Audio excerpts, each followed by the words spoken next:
Good morning friend, इडुसाला में आपका स्वागत है।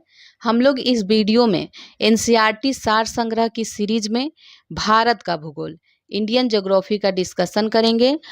इससे पहले आपको एनसीईआरटी सार संग्रह का मॉडर्न इंडिया, आधुनिक भारत का इतिहास कंप्लीट किया जा चुका है और ये सीरीज बहुत ही इम्पोर्टेंट है आपके किसी भी एग्जाम के लिए, चाहे वो आईएएस हो, पीसीएस हो या कोई भी वनडे एग्जाम हो। इसके लिए बहुत ही इम्पोर्टेंट सीरीज है ये। चलिए तो स्टार्ट करते हैं। इंडियन ज्योग्राफी, भारत का भूगोल। सबसे पहले इसमें हम लोग भारत का सामान्य परिचय देखेंगे। तो भारत किस गोलार्ध में स्थित है? तो ये आपका हो जाएगा उत्तरी पूर्वी गोलार्ध में। ठीक है, उत्तरी पूर्वी गोलार्ध में है और ये 8 डिग्री 4 मिनट से 37 डिग्री 6 मिनट उत्तरी अक्षांश और 68 डिग्री 7 मिनट से 97 डिग्री 25 मिनट पूर्वी देशांतर में फैला है। भारत की ये स्थिति है। ठीक है, जनसंख्या की दृष्टि से देखें तो भारत का जो विश्व में कौन सा स्थान है? तो ये दूसरा स्थान है।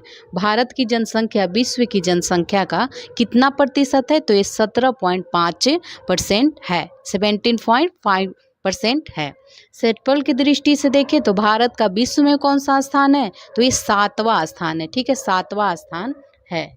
तो हम लोग यहाँ देख लेते हैं कि भारत से बड़े 6 देश कौन हैं। तो सबसे पहले रूस है, फिर कनाडा है, चीन है, संयुक्त राज्य अमेरिका है, ब्राज़ील है, ऑस्ट्रेलिया है। तो ये 6 देश भारत से क्षेत्रफल की दृष्टि से बड़े हैं। भारत जो है 7वां है। ठीक है, भारत का क्षेत्रफल विश्व के क्षेत्रफल का कितना प्रतिशत है? तो ये 2.42% है, 2.42% है।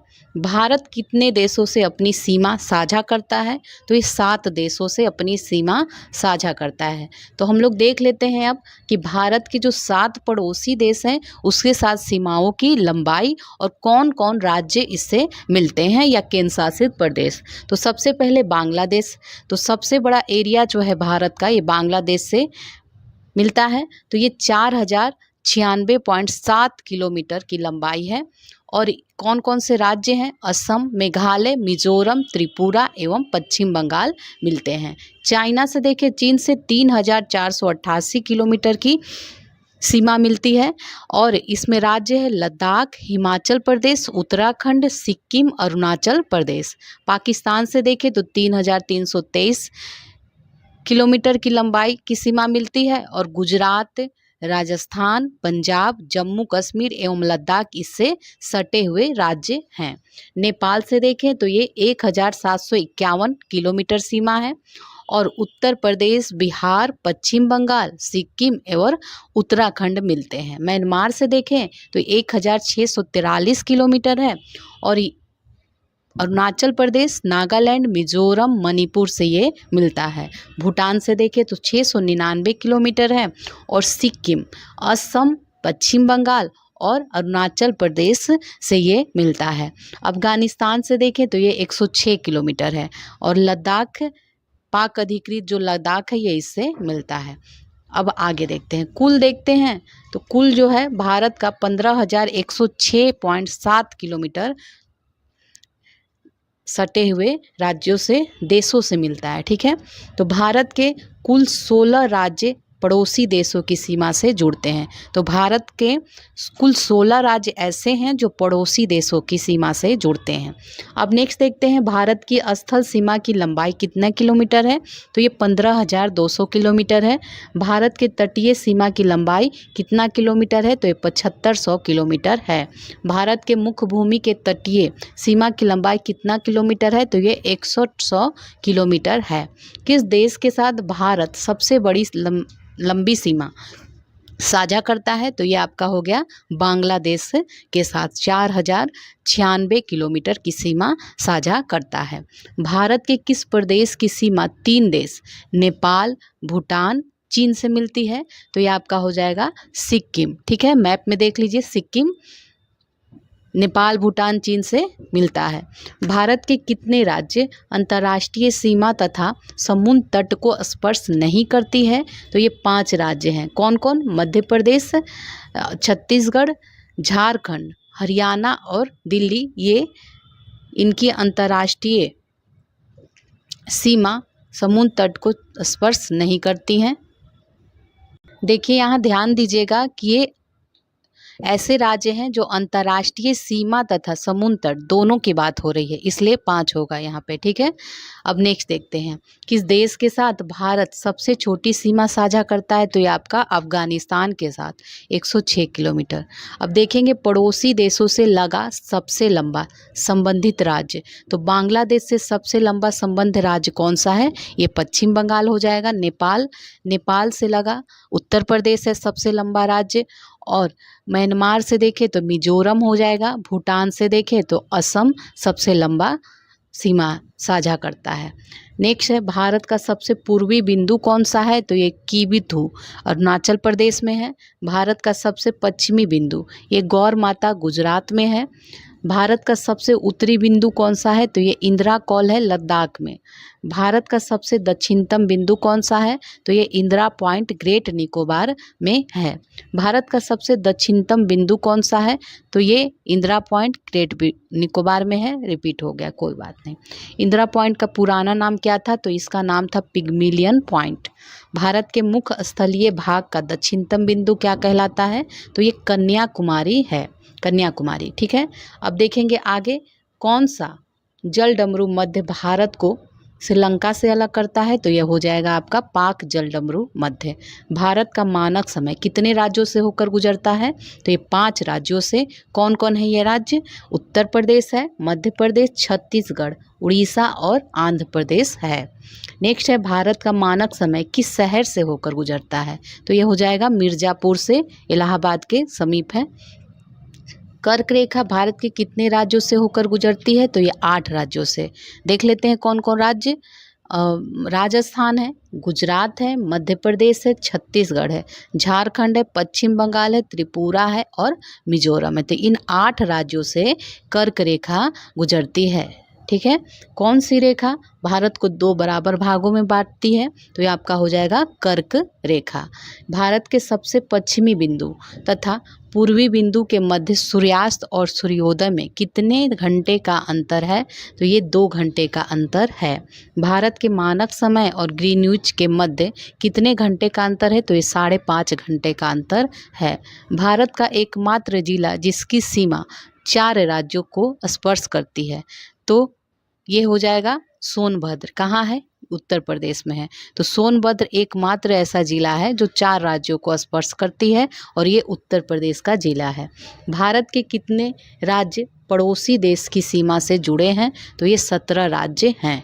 भारत की जलीय सीमा कितने देशों के साथ में लगती है? तो ये 7 देशों के साथ लगती है। पाकिस्तान, मालदीव, श्रीलंका, बांग्लादेश, म्यांमार, थाईलैंड और इंडोनेशिया। ठीक है, नेक्स्ट देखते हैं, भारत की जल एवं स्थल सीमा से लगे देशों की संख्या कितनी है? तो ये 3 देश हैं। कौन कौन? पाकिस्तान है, म्यांमार है, बांग्लादेश है। भारत और चीन की रेखा को किस नाम से जाना जाता है? तो ये मैक-मोहन रेखा के नाम से जाना जाता है। 1914 में शिमला समझौता के तहत ये बनाया गया था। भारत और अफगानिस्तान के बीच की रेखा डुरंड रेखा कहलाती है। लद्दाख कब केंद्र शासित प्रदेश बना है? तो ये 31 अक्टूबर 2019 को बना है। दादर व नागर हवेली तथा दमन दीव की राजधानी क्या है? तो ये दमन है। जैसा कि आप जानते हैं, दादर और नागर हवेली और दमन दीव को एक ही में मिला दिया गया है। डुरंड रेखा किस भारतीय केंद्र शासित प्रदेश की सीमा से लगती है? तो ये लद्दाख से लगती है। भारत और पाकिस्तान के बीच कौन सी रेखा है? तो ये रेड क्लिफ रेखा है। किस कमीशन के द्वारा रेड क्लिफ रेखा का निर्धारण किया गया था? तो ये बॉर्डर कमीशन के द्वारा। भारत का दूसरा निकटतम पड़ोसी समुद्री पड़ोसी देश बताना है, तो ये इंडोनेशिया है। ठीक है, इंडोनेशिया।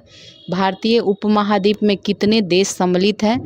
तो 5 देश हैं, भारत, पाकिस्तान, बांग्लादेश और नेपाल, भूटान। देखिए ये 5 भी हो सकता है और 7 भी हो सकता है, तो एक बार इसको आप लोग कंफर्म कर लीजिएगा।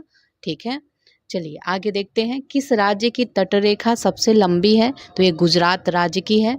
भारत के कितने राज्य तटरेखा से लगे हैं? तो ये 9 राज्य हैं। कौन कौन? गुजरात है, महाराष्ट्र है, गोवा है, कर्नाटक है, केरल है, तमिलनाडु है, आंध्र प्रदेश है, उड़ीसा है पश्चिम बंगाल है। नेक्स्ट है कौन सा राज्य 3 ओर से बांग्लादेश से घिरा हुआ है, तो ये त्रिपुरा है जो बांग्लादेश से घिरा हुआ है। बांग्लादेश की सीमा भारत के कितने राज्य से लगी है, तो ये 5 राज्य से लगी है। चीन की सीमा भारत के कितने राज्यों से लगती है, तो ये 5 राज्यों से लगती है। पाकिस्तान की सीमा भारत के कितने राज्य और केंद्र शासित प्रदेश से लगती है, तो ये भी 5 हैं, ठीक है, 5 से। नेपाल की सीमा भारत के कितने राज्यों से लगती है, तो ये आपका हो जाएगा 5 राज्यों से। म्यांमार की सीमा भारत के कितने राज्यों से, 4 राज्यों से। भूटान की सीमा भी 4 राज्यों से लगती है। कौन सी नदी असम और अरुणाचल प्रदेश के बीच की सीमा बनाती है, तो ये नदी है संकोश नदी। किस दर्रे के पास ब्रह्मपुत्र नदी भारत में प्रवेश करती है, तो ये यांग याप दर्रा है। लेह को श्रीनगर से कौन सा दर्रा जोड़ता है, तो ये जोजिला दर्रा जोड़ता है। हिमाचल प्रदेश और तिब्बत को जोड़ता है, तो ये सिपकिला दर्रा हिमाचल प्रदेश और तिब्बत को जोड़ता है। जम्मू और हिमाचल प्रदेश को कौन सा दर्रा जोड़ता है, तो ये हो गया बारालाचा दर्रा। सिक्किम और तिब्बत को कौन जोड़ता है, नाथुला दर्रा जोड़ता है। नेक्स्ट है पूर्वी घाट और पश्चिमी घाट का मिलन स्थल नीलगिरी पहाड़ी है। सतपुड़ा पर्वत की सर्वोच्च चोटी जो है ये धूपगढ़ है। छोटा नागपुर पठार का सर्वोच्च बिंदु पारसनाथ है। और अरावली पर्वत पर सतपुड़ा पर्वत किस पर्वत का उदाहरण है, तो ये हो जाएगा आपका अवशिष्ट पर्वत का। किस नदी के द्वारा जोजिला दर्रे का निर्माण हुआ है, तो ये सिंधु नदी के द्वारा हुआ है। नेक्स्ट देखते हैं किस नदी द्वारा सिपकिला दर्रा का निर्माण हुआ है, तो ये सतलज नदी के द्वारा हुआ है। किस नदी के द्वारा जलेपला दर्रा का निर्माण हुआ है, तो ये तीस्ता नदी के द्वारा हुआ है। कौन सा दर्रा भारत का सबसे ऊंचा दर्रा है, तो ये कराकोरम दर्रा। माउंट एवरेस्ट किस श्रेणी में स्थित है, तो ये हिमाद्री श्रेणी में स्थित है। माउंट एवरेस्ट हिमाद्री श्रेणी में स्थित है। माउंट एवरेस्ट को चीन में किस नाम से जाना जाता है, तो ये क्यूमलोंग के नाम से जाना जाता है। भारत में हिमालय की सबसे ऊंची चोटी कौन सी है, तो ये कंचनजंगा है। भारत की सबसे ऊंची चोटी कौन सी है, तो ये केटू है। हिमालय की सबसे ऊंची श्रेणी कौन सी है, तो ये हिमाद्री है। मुंबई को नासिक से कौन सा दर्रा जोड़ता है, तो ये आपका हो जाएगा थालघाट दर्रा। थालघाट। मुंबई को पुणे से कौन सा दर्रा जोड़ता है, तो ये भोरघाट दर्रा जोड़ता है। अब देखेंगे भारत के प्रमुख दर्रे और उसकी अवस्थिति। तो सबसे पहले है कराकोरम दर्रा, तो ये जम्मू कश्मीर में है। जोजिला दर्रा, देखिए जोजिला दर्रा लद्दाख में है, ठीक है, इसको लद्दाख कर लीजिएगा। पीर पंजाल दर्रा जो है जम्मू कश्मीर में है। बनियाल दर्रा ये जम्मू कश्मीर में। बुर्जिल दर्रा जम्मू कश्मीर में है। सिपकिला दर्रा आपका हिमाचल प्रदेश में है। रोहतांग दर्रा हिमाचल प्रदेश में। और बड़ा लाचा दर्रा जो है हिमाचल प्रदेश में। लिपुलेख दर्रा, माना दर्रा, नीति दर्रा और नाथुला नहीं, ये 3 है। लिपुलेख हो गया, माना हो गया और नीति हो गया, ये आपका उत्तराखंड में है, ठीक है। नाथुला दर्रा और जयलेपला दर्रा ये सिक्किम में है। तो यहाँ जयलेपला दर्रा हो गया आपका सिक्किम में। बोमडिला दर्रा, देखिए बोमडिला दर्रा जो है अरुणाचल प्रदेश में है, ठीक है, अरुणाचल प्रदेश में है बोमडिला दर्रा। यांग याप भी अरुणाचल प्रदेश में है। दिफू दर्रा भी अरुणाचल प्रदेश में है। अब हम लोग आगे देखेंगे। तुजू दर्रा मणिपुर में है। तमिलनाडु को केरल से कौन सा दर्रा जोड़ता है, तो ये हो जाएगा पालघाट दर्रा। नीलगिरी की सबसे ऊंची श्रेणी कौन सी है, तो ये है दोटा बेटा। दक्षिण भारत की सर्वोच्च शिखर कौन सी है, अनाईमुड़ी है। किस श्रेणी को एशिया की रेल के नाम से जाना जाता है, तो ये कराकोरम श्रेणी को। कोडाईकनाल पालनी पर्वत पर स्थित है। हिमालय की सर्वाधिक ऊंचाई पर स्थित दर्रा जो है रोहतांग दर्रा है। मड आइलैंड का निकटतम शहर कौन सा है, मुंबई है। अंडमान निकोबार का निकटतम देश है म्यांमार। कोंकण रेलवे का विस्तार कहाँ से कहाँ तक है, तो ये रोहा कहाँ है, महाराष्ट्र में, और मालाबार तक, ठीक है। कोंकण तट फैला है तो गोवा और दमन के बीच। मालाबार तट गोवा से कन्याकुमारी के बीच फैला है। पूर्व का बोस्टक किसे कहा जाता है? तो ये अहमदाबाद को कहा जाता है। चिल्का झील में झींगा मछली पाया जाता है। मेलागिरी पर्वत कहाँ किस लिए प्रसिद्ध है?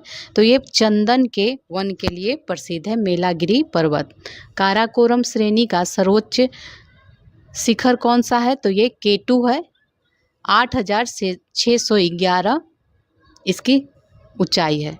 भारत का मानक समय और कर्क रेखा एक दूसरे को किस स्थान पर काटती हैं? तो ये छत्तीसगढ़ में काटती हैं।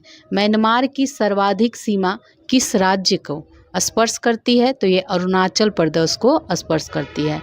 पाकिस्तान के साथ सबसे लंबी सीमा कौन सा राज्य बनाता है? तो ये आपका हो जाएगा राजस्थान बनाता है। असम की सीमा कितने राज्य और केंद्र शासित प्रदेश को स्पर्श करती है? तो ये 7 राज्यों को। रॉस द्वीप का परिवर्तित नाम क्या है? नेताजी सुभाष चंद्र बोस। नील द्वीप परिवर्तित नाम क्या है? शाहिद द्वीप इसका नाम है। हैवलॉक द्वीप का परिवर्तित नाम क्या है? स्वराज द्वीप इसका नाम है। नेक्स्ट अब देखते हैं लक्षद्वीप। लक्षद्वीप और मिनिकॉय के मध्य 9 डिग्री चैनल है। मालदीव और मिनिकॉय के मध्य में 8 डिग्री चैनल जो है मालदीव और मिनिकॉय के मध्य है। भारत और श्रीलंका के मध्य पाक जल डमरू मध्य स्थित है। अंडमान और निकोबार के मध्य 10 डिग्री चैनल है। दक्षिण अंडमान पर अंडमान के मध्य डक्कन पास है। भारत का लिंगा अनुपात देखें तो ये 943 है। भारत की दशकीय जनसंख्या वृद्धि दर कितनी है? 17.64% है। 17.64% है। भारत का जनसंख्या घनत्व 382 व्यक्ति प्रति वर्ग किलोमीटर है।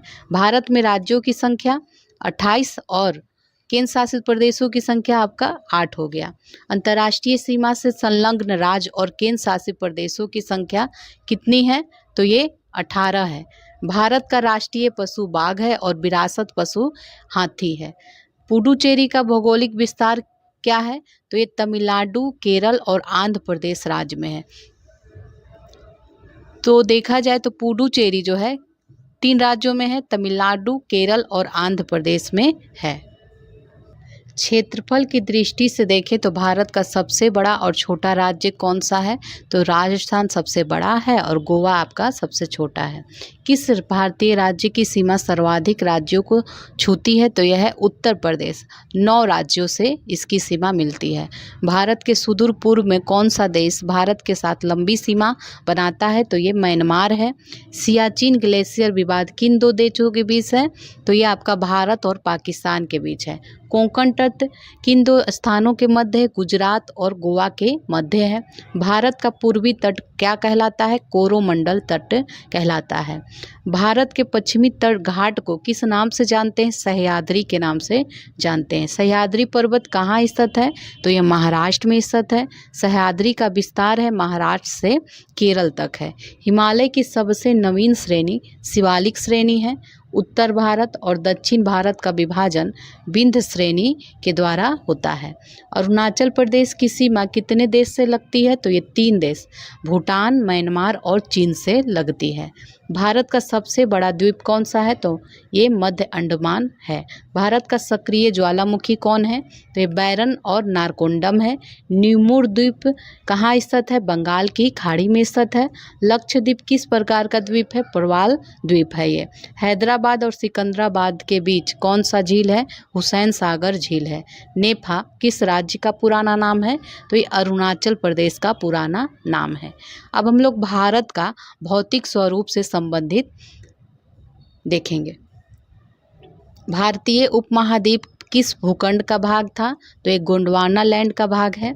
हिमालय का सबसे प्राचीनतम श्रेणी कौन सी है? तो ये बृहद हिमालय है। हिमालय का पर्वत पदीय प्रदेश कौन सा है? तो ये शिवालिक है। हिमालय का नवीनतम पर्वत श्रेणी कौन सी है? तो ये भी शिवालिक है। नर्मदा और ताप्ती के मध्य कौन सी पर्वत श्रेणी स्थित है? तो ये सतपुरा श्रेणी है। हिमालय की सबसे ऊंची पर्वत श्रेणी कौन सी है? तो ये हिमाद्री है। महेंद्रगिरी चोटी जो है स्थित है पूर्वी घाट में। क्षेत्रफल की दृष्टि से कर्नाटक का सबसे बड़ा जिला गुलबर्ग है। ठीक है, गुलबर्ग। विंध्याचल पर्वत और अरावली पर्वत के बीच मालवा का पठार स्थित है। नवग्रह मंदिर चित्रांचल पहाड़ी पर स्थित है। पोलैंड के समान भारत का राज्य मध्य प्रदेश है। सोमेश्वर की पहाड़ी कहाँ स्थित है? चंपारण में स्थित है। पीर पंजाल श्रेणी किस राज्य में स्थित है? तो ये जम्मू कश्मीर में है। अक्साई चीन किस क्षेत्र का भाग है? तो ये लद्दाख का भाग है। भारत की प्राचीनतम पर्वत श्रृंखला कौन सी है? तो ये अरावली है। अरावली किस प्रकार का पर्वत का उदाहरण है? तो ये अवशिष्ट पर्वत का उदाहरण है। दक्षिण भारत की सबसे ऊंची चोटी कौन सी है? अनाईमुड़ी है। नीलगिरी पर्वत का विस्तार किन राज्यों में है? तो ये तमिलनाडु और केरल में है। अब नेक्स्ट देखते हैं, महाराष्ट्र और कर्नाटक के मध्य स्थित पश्चिमी घाट को अन्य किस नाम से जाना जाता है? तो ये कोंकण तट के नाम से जाना जाता है। इलायची पहाड़ी किस राज्य के मध्य सीमा बनाती है? तो ये केरल और तमिलनाडु की सीमा बनाती है। पूर्वी घाट और पश्चिमी घाट किस स्थान पर मिलता है? तो ये नीलगिरी पहाड़ी पर मिलता है। सेवराय की पहाड़ी ये तमिलनाडु राज्य में स्थित है। भारत का सर्वोच्च पर्वत चोटी है K2। भारत में स्थित भारत की सर्वोच्च चोटी कौन सी है? तो ये कंचनजंगा है। बृहद हिमालय की सबसे ऊंची चोटी कौन सी है? तो ये नंदा देवी है। भारत की दक्षिणतम चोटी कौन सी है? तो ये महेंद्रगिरी है। अंडमान निकोबार की सबसे ऊंची चोटी कौन सी है? सैडल पीक है। माना दर्रा उत्तराखंड को किस देश से जोड़ता है? तो ये तिब्बत से जोड़ता है। नंदा देवी शिखर किस राज्य में स्थित है? तो ये उत्तराखंड में स्थित है नंदा देवी। अरावली श्रेणी का सबसे उच्चतम शिखर कौन सा है? तो ये गुरु शिखर है। अराकानयुमा श्रेणी जो है किस देश में स्थित है? तो ये आपका हो जाएगा म्यांमार में स्थित है। कुल्लू घाटी किन दो श्रेणी के मध्य स्थित है? तो ये धौलाधर और पीर पंजाल के मध्य स्थित है कुल्लू घाटी। पाल घाट दर्रा जो है किन पहाड़ियों के मध्य स्थित है? तो ये नीलगिरी और अन्नामलाई के मध्य स्थित है। नाथुला दर्रा किस राज्य से स्थित है? नाथुला दर्रा आपका सिक्किम में है। विश्व की सबसे तीव्र ढलान वाली चोटी कौन सी है? तो ये राका पोसी लद्दाख श्रेणी में स्थित है। माना दर्रा, नीति दर्रा, लिपुलेख दर्रा ये उत्तराखंड में स्थित हैं। रोहतांग दर्रा किस राज्य में है? हिमाचल प्रदेश में है। भारत का सबसे बड़ा हिमनद कौन सा है? सियाचिन है जो लद्दाख में है। चौराबाड़ी ग्लेशियर कहाँ स्थित है? केदारनाथ मंदिर उत्तराखंड में स्थित है। मेघालय का पठार किसका भाग है? तो ये प्रायद्वीपीय भारत का प्रायद्वीपीय पठार का भाग है। अरावली और विंध्य श्रृंखला के मध्य कौन सा पठार स्थित है? तो ये मालवा का पठार स्थित है। भारत का औसत समुद्र तल किस तट से मापा जाता है? तो ये आपका हो गया चेन्नई तट से। भारत के तटीय राज्यों में किसकी सीमा सबसे लंबी है? तो ये गुजरात राज्य की है। भारत के कितने राज्य हैं जो समुद्री तट रेखा से संलग्न है? तो ये हो जाएगा 9 राज्य। प्राचीन भारतीय भूगोल में रत्नाकर के नाम से किसे सूचित किया गया है? तो ये हिंद महासागर को सूचित किया गया है। तमिलनाडु और आंध्र प्रदेश के समुद्र तट को क्या कहा जाता है? तो ये कोरोमंडल तट कहा जाता है। कन्याकुमारी को अन्य किस नाम से जानते हैं? तो ये केप कोमोरिन के नाम से जानते हैं। सिंधु और सतलज नदी के मध्य हिमालय के किस नाम से जाना जाता है? तो ये कश्मीर हिमालय और या पंजाब हिमालय के नाम से जाना जाता है। बैरन द्वीप कहाँ स्थित है? तो ये बंगाल की खाड़ी में स्थित है। श्रीहरिकोटा द्वीप कहाँ स्थित है? पुलिकट झील के समीप। राम सेतु कहाँ से प्रारंभ होता है? तो ये धनुष कोटि से प्रारंभ होता है। लक्षद्वीप कहाँ स्थित है? अरब सागर में स्थित है। भारत का कौन सा द्वीप प्रवाल निर्मित है? तो ये आपका हो जाएगा लक्षद्वीप। नेक्स्ट है भारतीय तटरेखा के सुदूरवर्ती द्वीप कौन से हैं? तो ये मिनिकॉय द्वीप हैं। भारत और श्रीलंका के मध्य कौन सा द्वीप है? तो ये पंबन द्वीप है। द्वीप पर बसा भारत का सबसे बड़ा नगर कौन सा है? तो ये मुंबई है। कोरी क्रीक कहाँ स्थित है? कच्छ के रण में। सर क्रीक विवाद किन दो देशों के मध्य है? भारत और पाकिस्तान के मध्य है। ये बुर्जिल और बनिहाल दर्रा ये आपका पीर पंजाल श्रेणी में स्थित है। माउंट एवरेस्ट किस देश में है? नेपाल में है। काराकोरम किस देश में स्थित है? तो काराकोरम भारत में है। कंचनजंगा किन के मध्य स्थित है? ये नेपाल और सिक्किम की सीमा के मध्य स्थित है कंचनजंगा। नामचा बरवा किस देश में स्थित है? चीन में। अब हम लोग नेक्स्ट चैप्टर देखेंगे जलवायु। किसी क्षेत्र की जलवायु का निर्धारण किसके द्वारा होता है? तो ये अक्षांशीय स्थिति के द्वारा होता है। भारत के किस राज्य में शरद ऋतु में वर्षा होती है? तो ये आपका हो जाएगा पंजाब और तमिलनाडु में। भारत में औसत वार्षिक वर्षा कितनी है? तो ये 125 सेंटीमीटर है। भारत की जलवायु किस प्रकार की है? तो ये उष्णकटिबंधीय मानसूनी जलवायु है। 0 से 30 डिग्री के मध्य कौन सी पवन चलती है? तो ये व्यापारिक पवन चलती है। पश्चिम बंगाल और असम में ग्रीष्म ऋतु में चलने वाली पवन को क्या कहा जाता है? तो इसे काल बैसाखी या और चाय वर्षा भी कहा जाता है। भारत में सबसे कम वर्षा वाला स्थान कौन सा है? तो यह लेह है। कॉफ़ी वर्षा चेरी ब्लॉसम का संबंध किस ऋतु से है? तो ये ग्रीष्म ऋतु के समाप्ति और मानसून बौछार से है। आम्र वर्षा किस राज्य से संबंधित है? तो ये केरल और कर्नाटक से संबंधित है।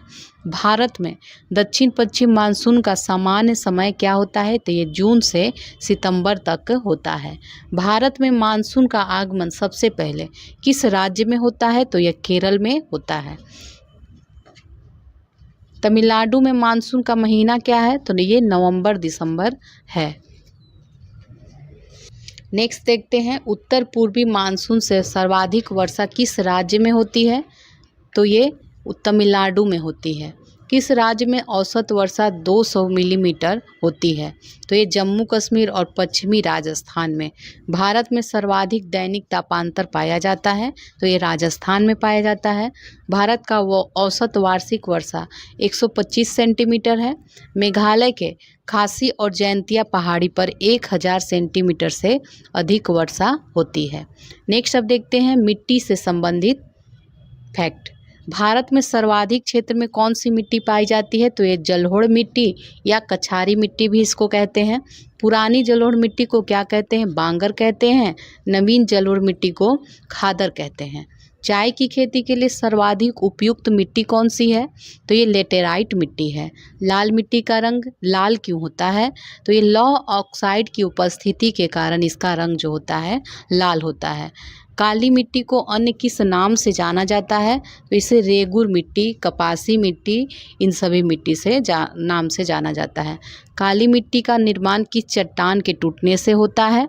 तो ये बैसाल्ट चट्टान के टूटने से होता है। लेटेराइट मिट्टी का सर्वाधिक विस्तार किस राज्य में है? तो ये केरल में है। काली मिट्टी में प्रचुर मात्रा में पाया जाता है लोहा और मैग्नीशियम पाया जाता है। लाल मिट्टी की प्रवृत्ति कैसी है? तो ये अम्लीय है। रेगुर का सर्वाधिक विस्तार किस राज्य में है? तो ये महाराष्ट्र में है।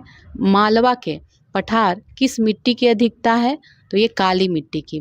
कपास की खेती के लिए सर्वाधिक उपयुक्त मिट्टी कौन सी है? तो ये हो जाएगा काली मिट्टी। मिट्टी का पीला रंग किसकी उपस्थिति के कारण होता है?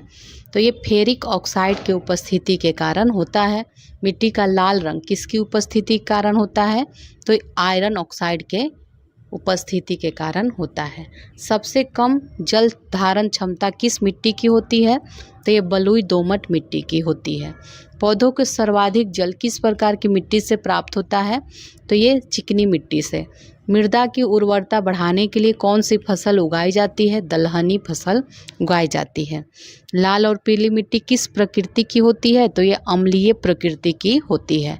चाय बागान के लिए कौन सी मृदा उपयुक्त होता है? तो ये लेटेराइट मिट्टी। भारत की मृदा किस तत्व की कमी पाई जाती है? तो इसमें जस्ते की कमी पाई जाती है।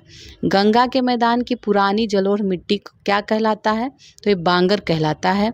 अम्लीय मृदा को कृषि योग्य बनाने हेतु किस खनिज का प्रयोग किया जाता है? तो ये चूने का प्रयोग किया जाता है। भारत में सर्वाधिक क्षारीय मृदा किस राज्य में पाया जाता है? तो ये उत्तर प्रदेश में पाया जाता है।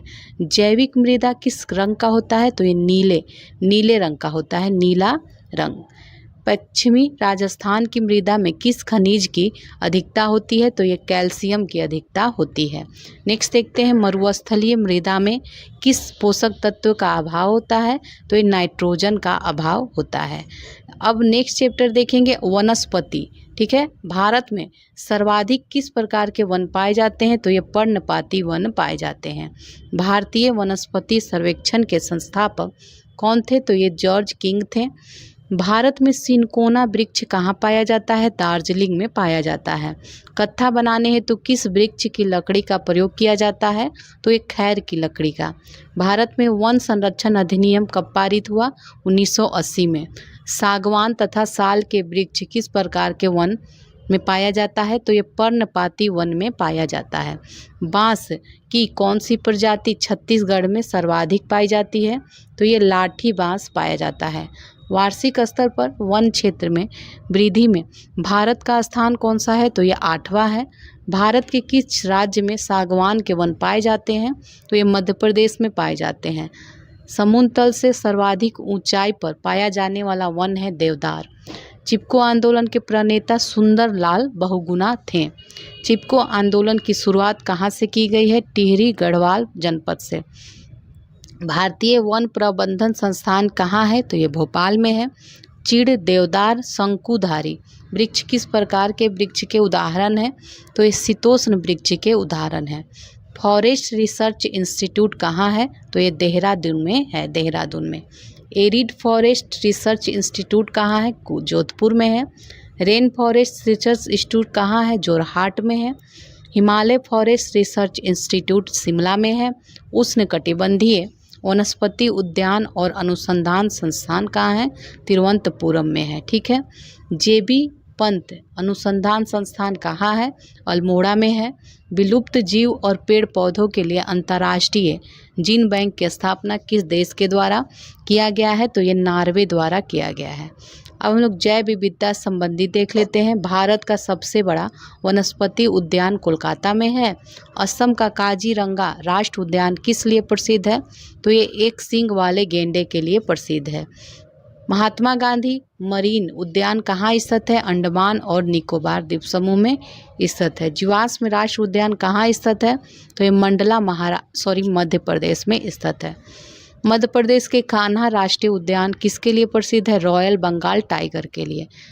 नामदफा राष्ट्रीय उद्यान किस राज्य में स्थित है? तो यह अरुणाचल प्रदेश में स्थित है। बांदीपुर राष्ट्रीय उद्यान किस राज्य में स्थित है? कर्नाटक में है। झारखंड के प्रमुख राष्ट्रीय उद्यान अभ्यारण्य पलामू बेतला अभ्यारण्य, दालमा वन्यजीव अभ्यारण्य, हजारीबाग वन्यजीव अभ्यारण्य। तो ये झारखंड के प्रमुख राष्ट्रीय उद्यान हैं। गुजरात के देखें तो गुजरात के प्रमुख राष्ट्रीय उद्यान गिर राष्ट्रीय उद्यान, नल सरोवर राष्ट्रीय अभ्यारण्य। उत्तर प्रदेश के प्रमुख राष्ट्रीय उद्यान ये दुधवा राष्ट्रीय उद्यान है और चंद्रप्रभा अभ्यारण्य। कर्नाटक के प्रमुख राष्ट्रीय उद्यान बांदीपुर राष्ट्रीय उद्यान, भद्रा अभ्यारण्य, सोमेश्वर अभ्यारण्य, तुंगभद्रा अभ्यारण्य, नागौरहोल राष्ट्रीय उद्यान ये सभी हैं।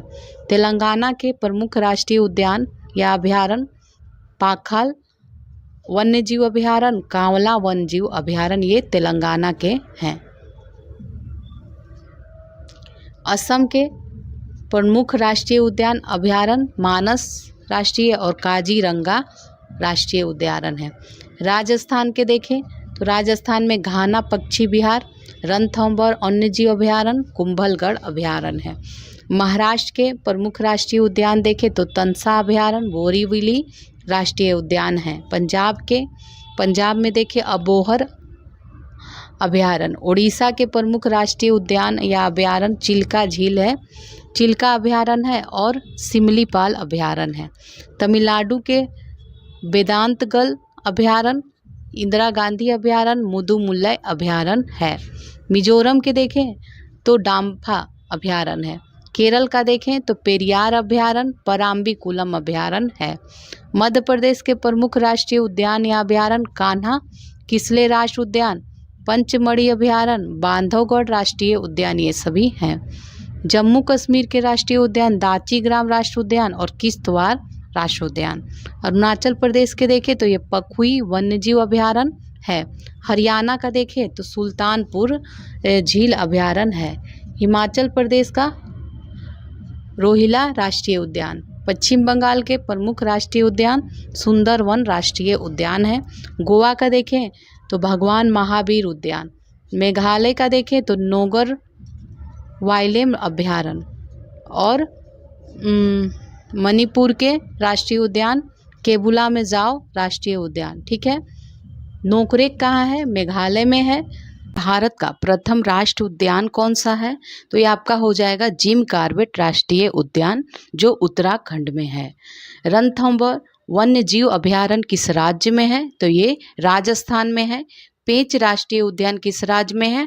ये महाराष्ट्र और मध्य प्रदेश दोनों राज्यों में है। भारत का पहला गिद्ध प्रजनन केंद्र कहाँ स्थित है?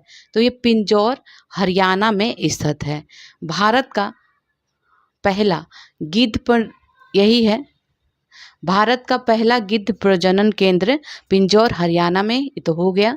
उड़ीसा का सिमलीपाल वन्य जीव अभयारण्य किस जिला में स्थित है? तो ये मयूरभंज में स्थित है।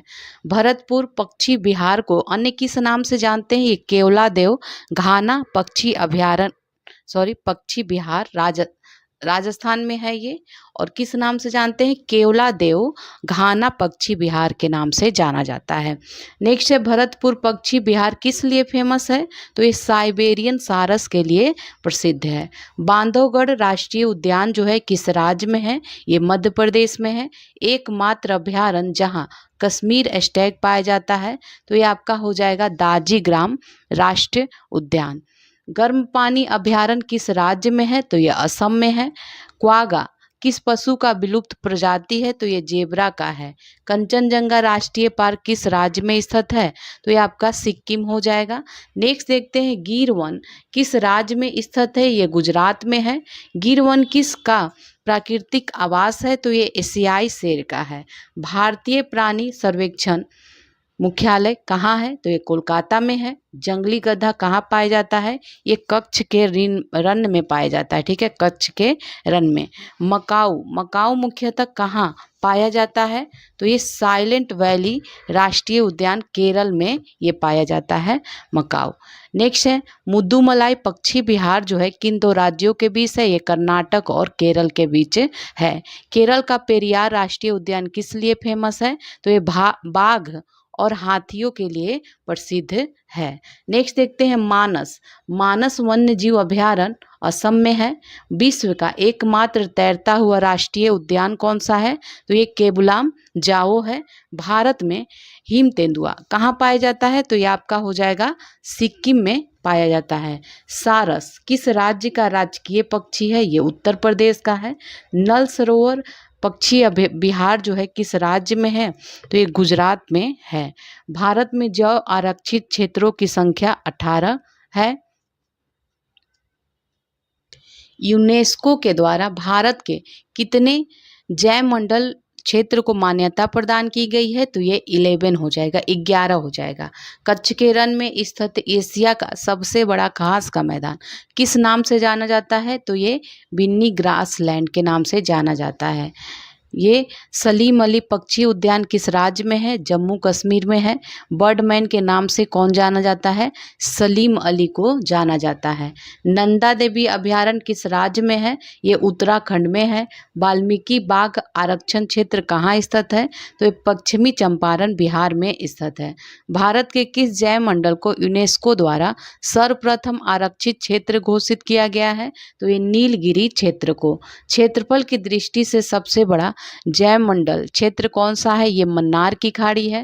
क्षेत्रफल की दृष्टि से सबसे छोटा जैव मंडल क्षेत्र जो है असम का डिब्रू सैखोवा है। बाघ परियोजना की शुरुआत हुई थी 1973 में। गिद्ध के लुप्त होने का प्रमुख कारण क्या है? तो ये डाइक्लोफेनॉल के कारण, जो दवा है इसके कारण इनके लुप्त होने का प्रमुख कारण था। हाथी परियोजना की शुरुआत कहाँ से की गई है? तो ये सिंहभूम झारखंड से।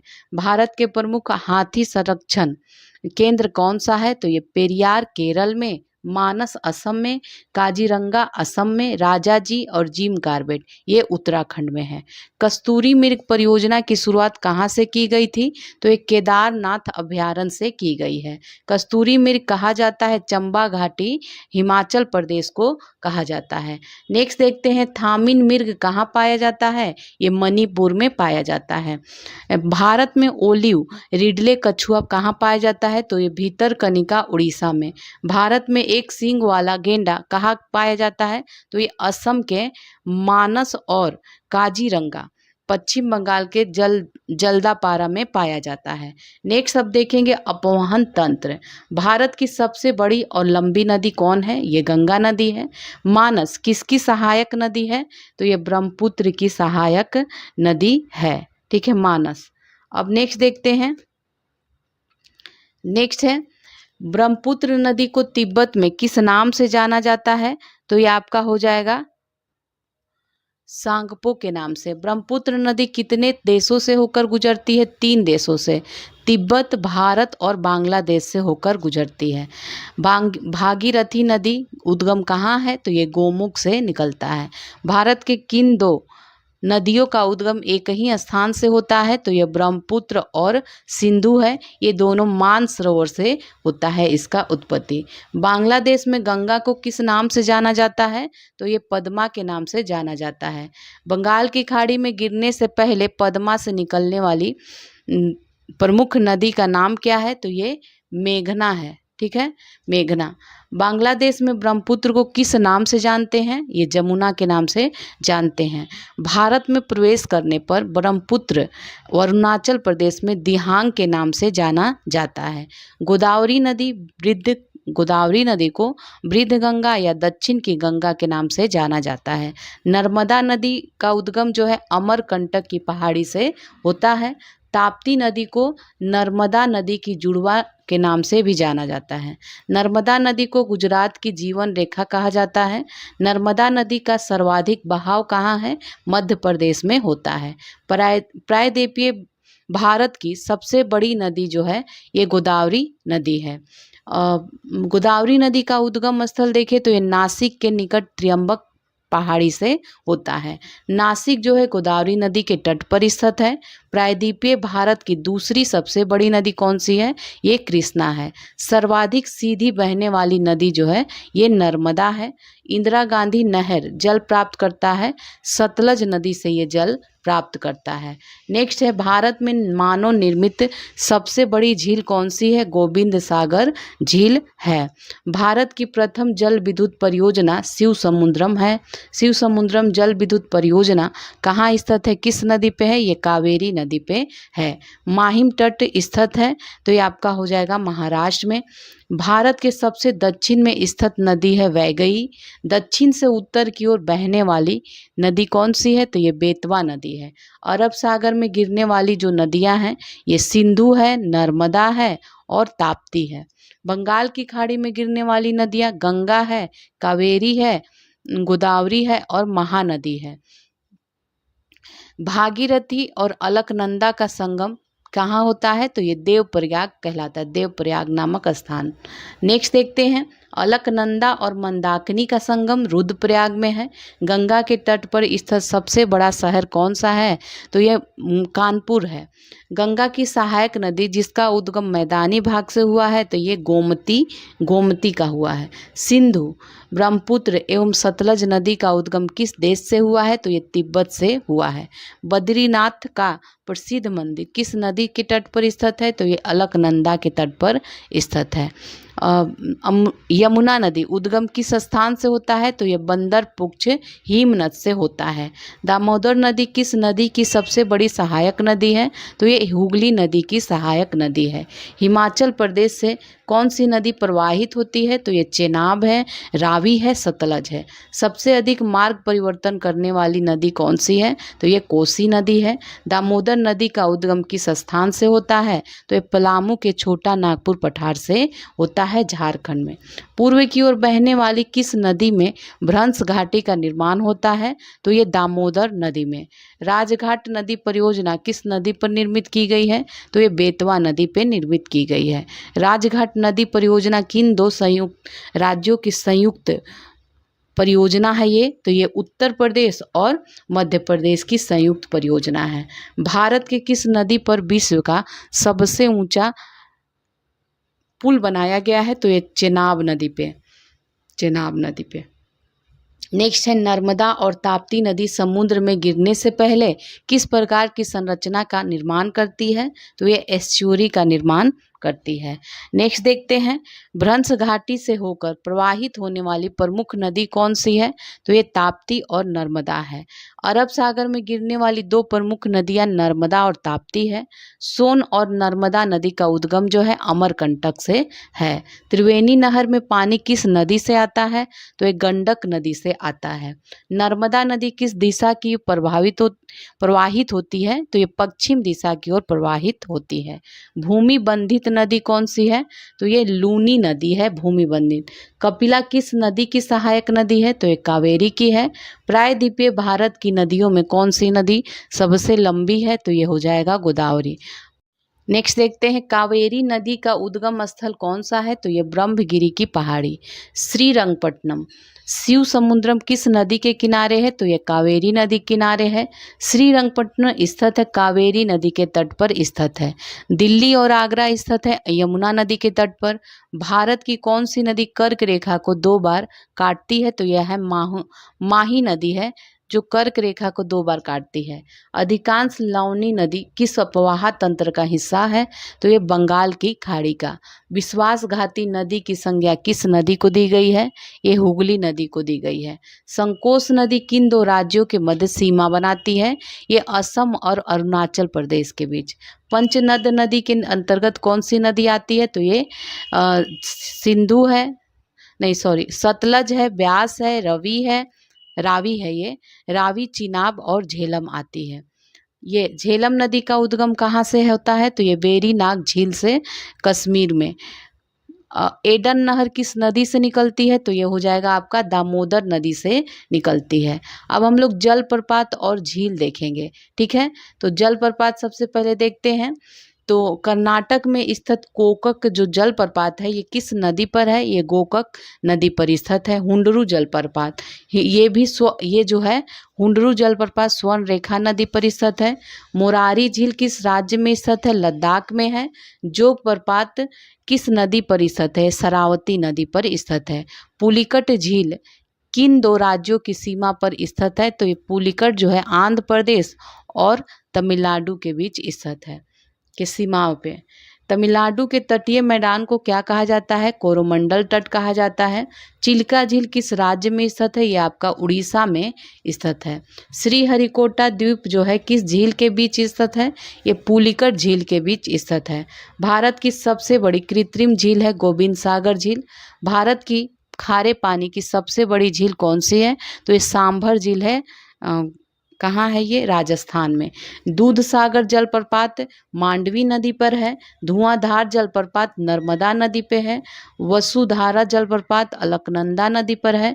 भारत की मीठे पानी की झील सबसे बड़ी झील कौन सी है? तो ये उलर झील है, जम्मू कश्मीर, ठीक है, जम्मू कश्मीर।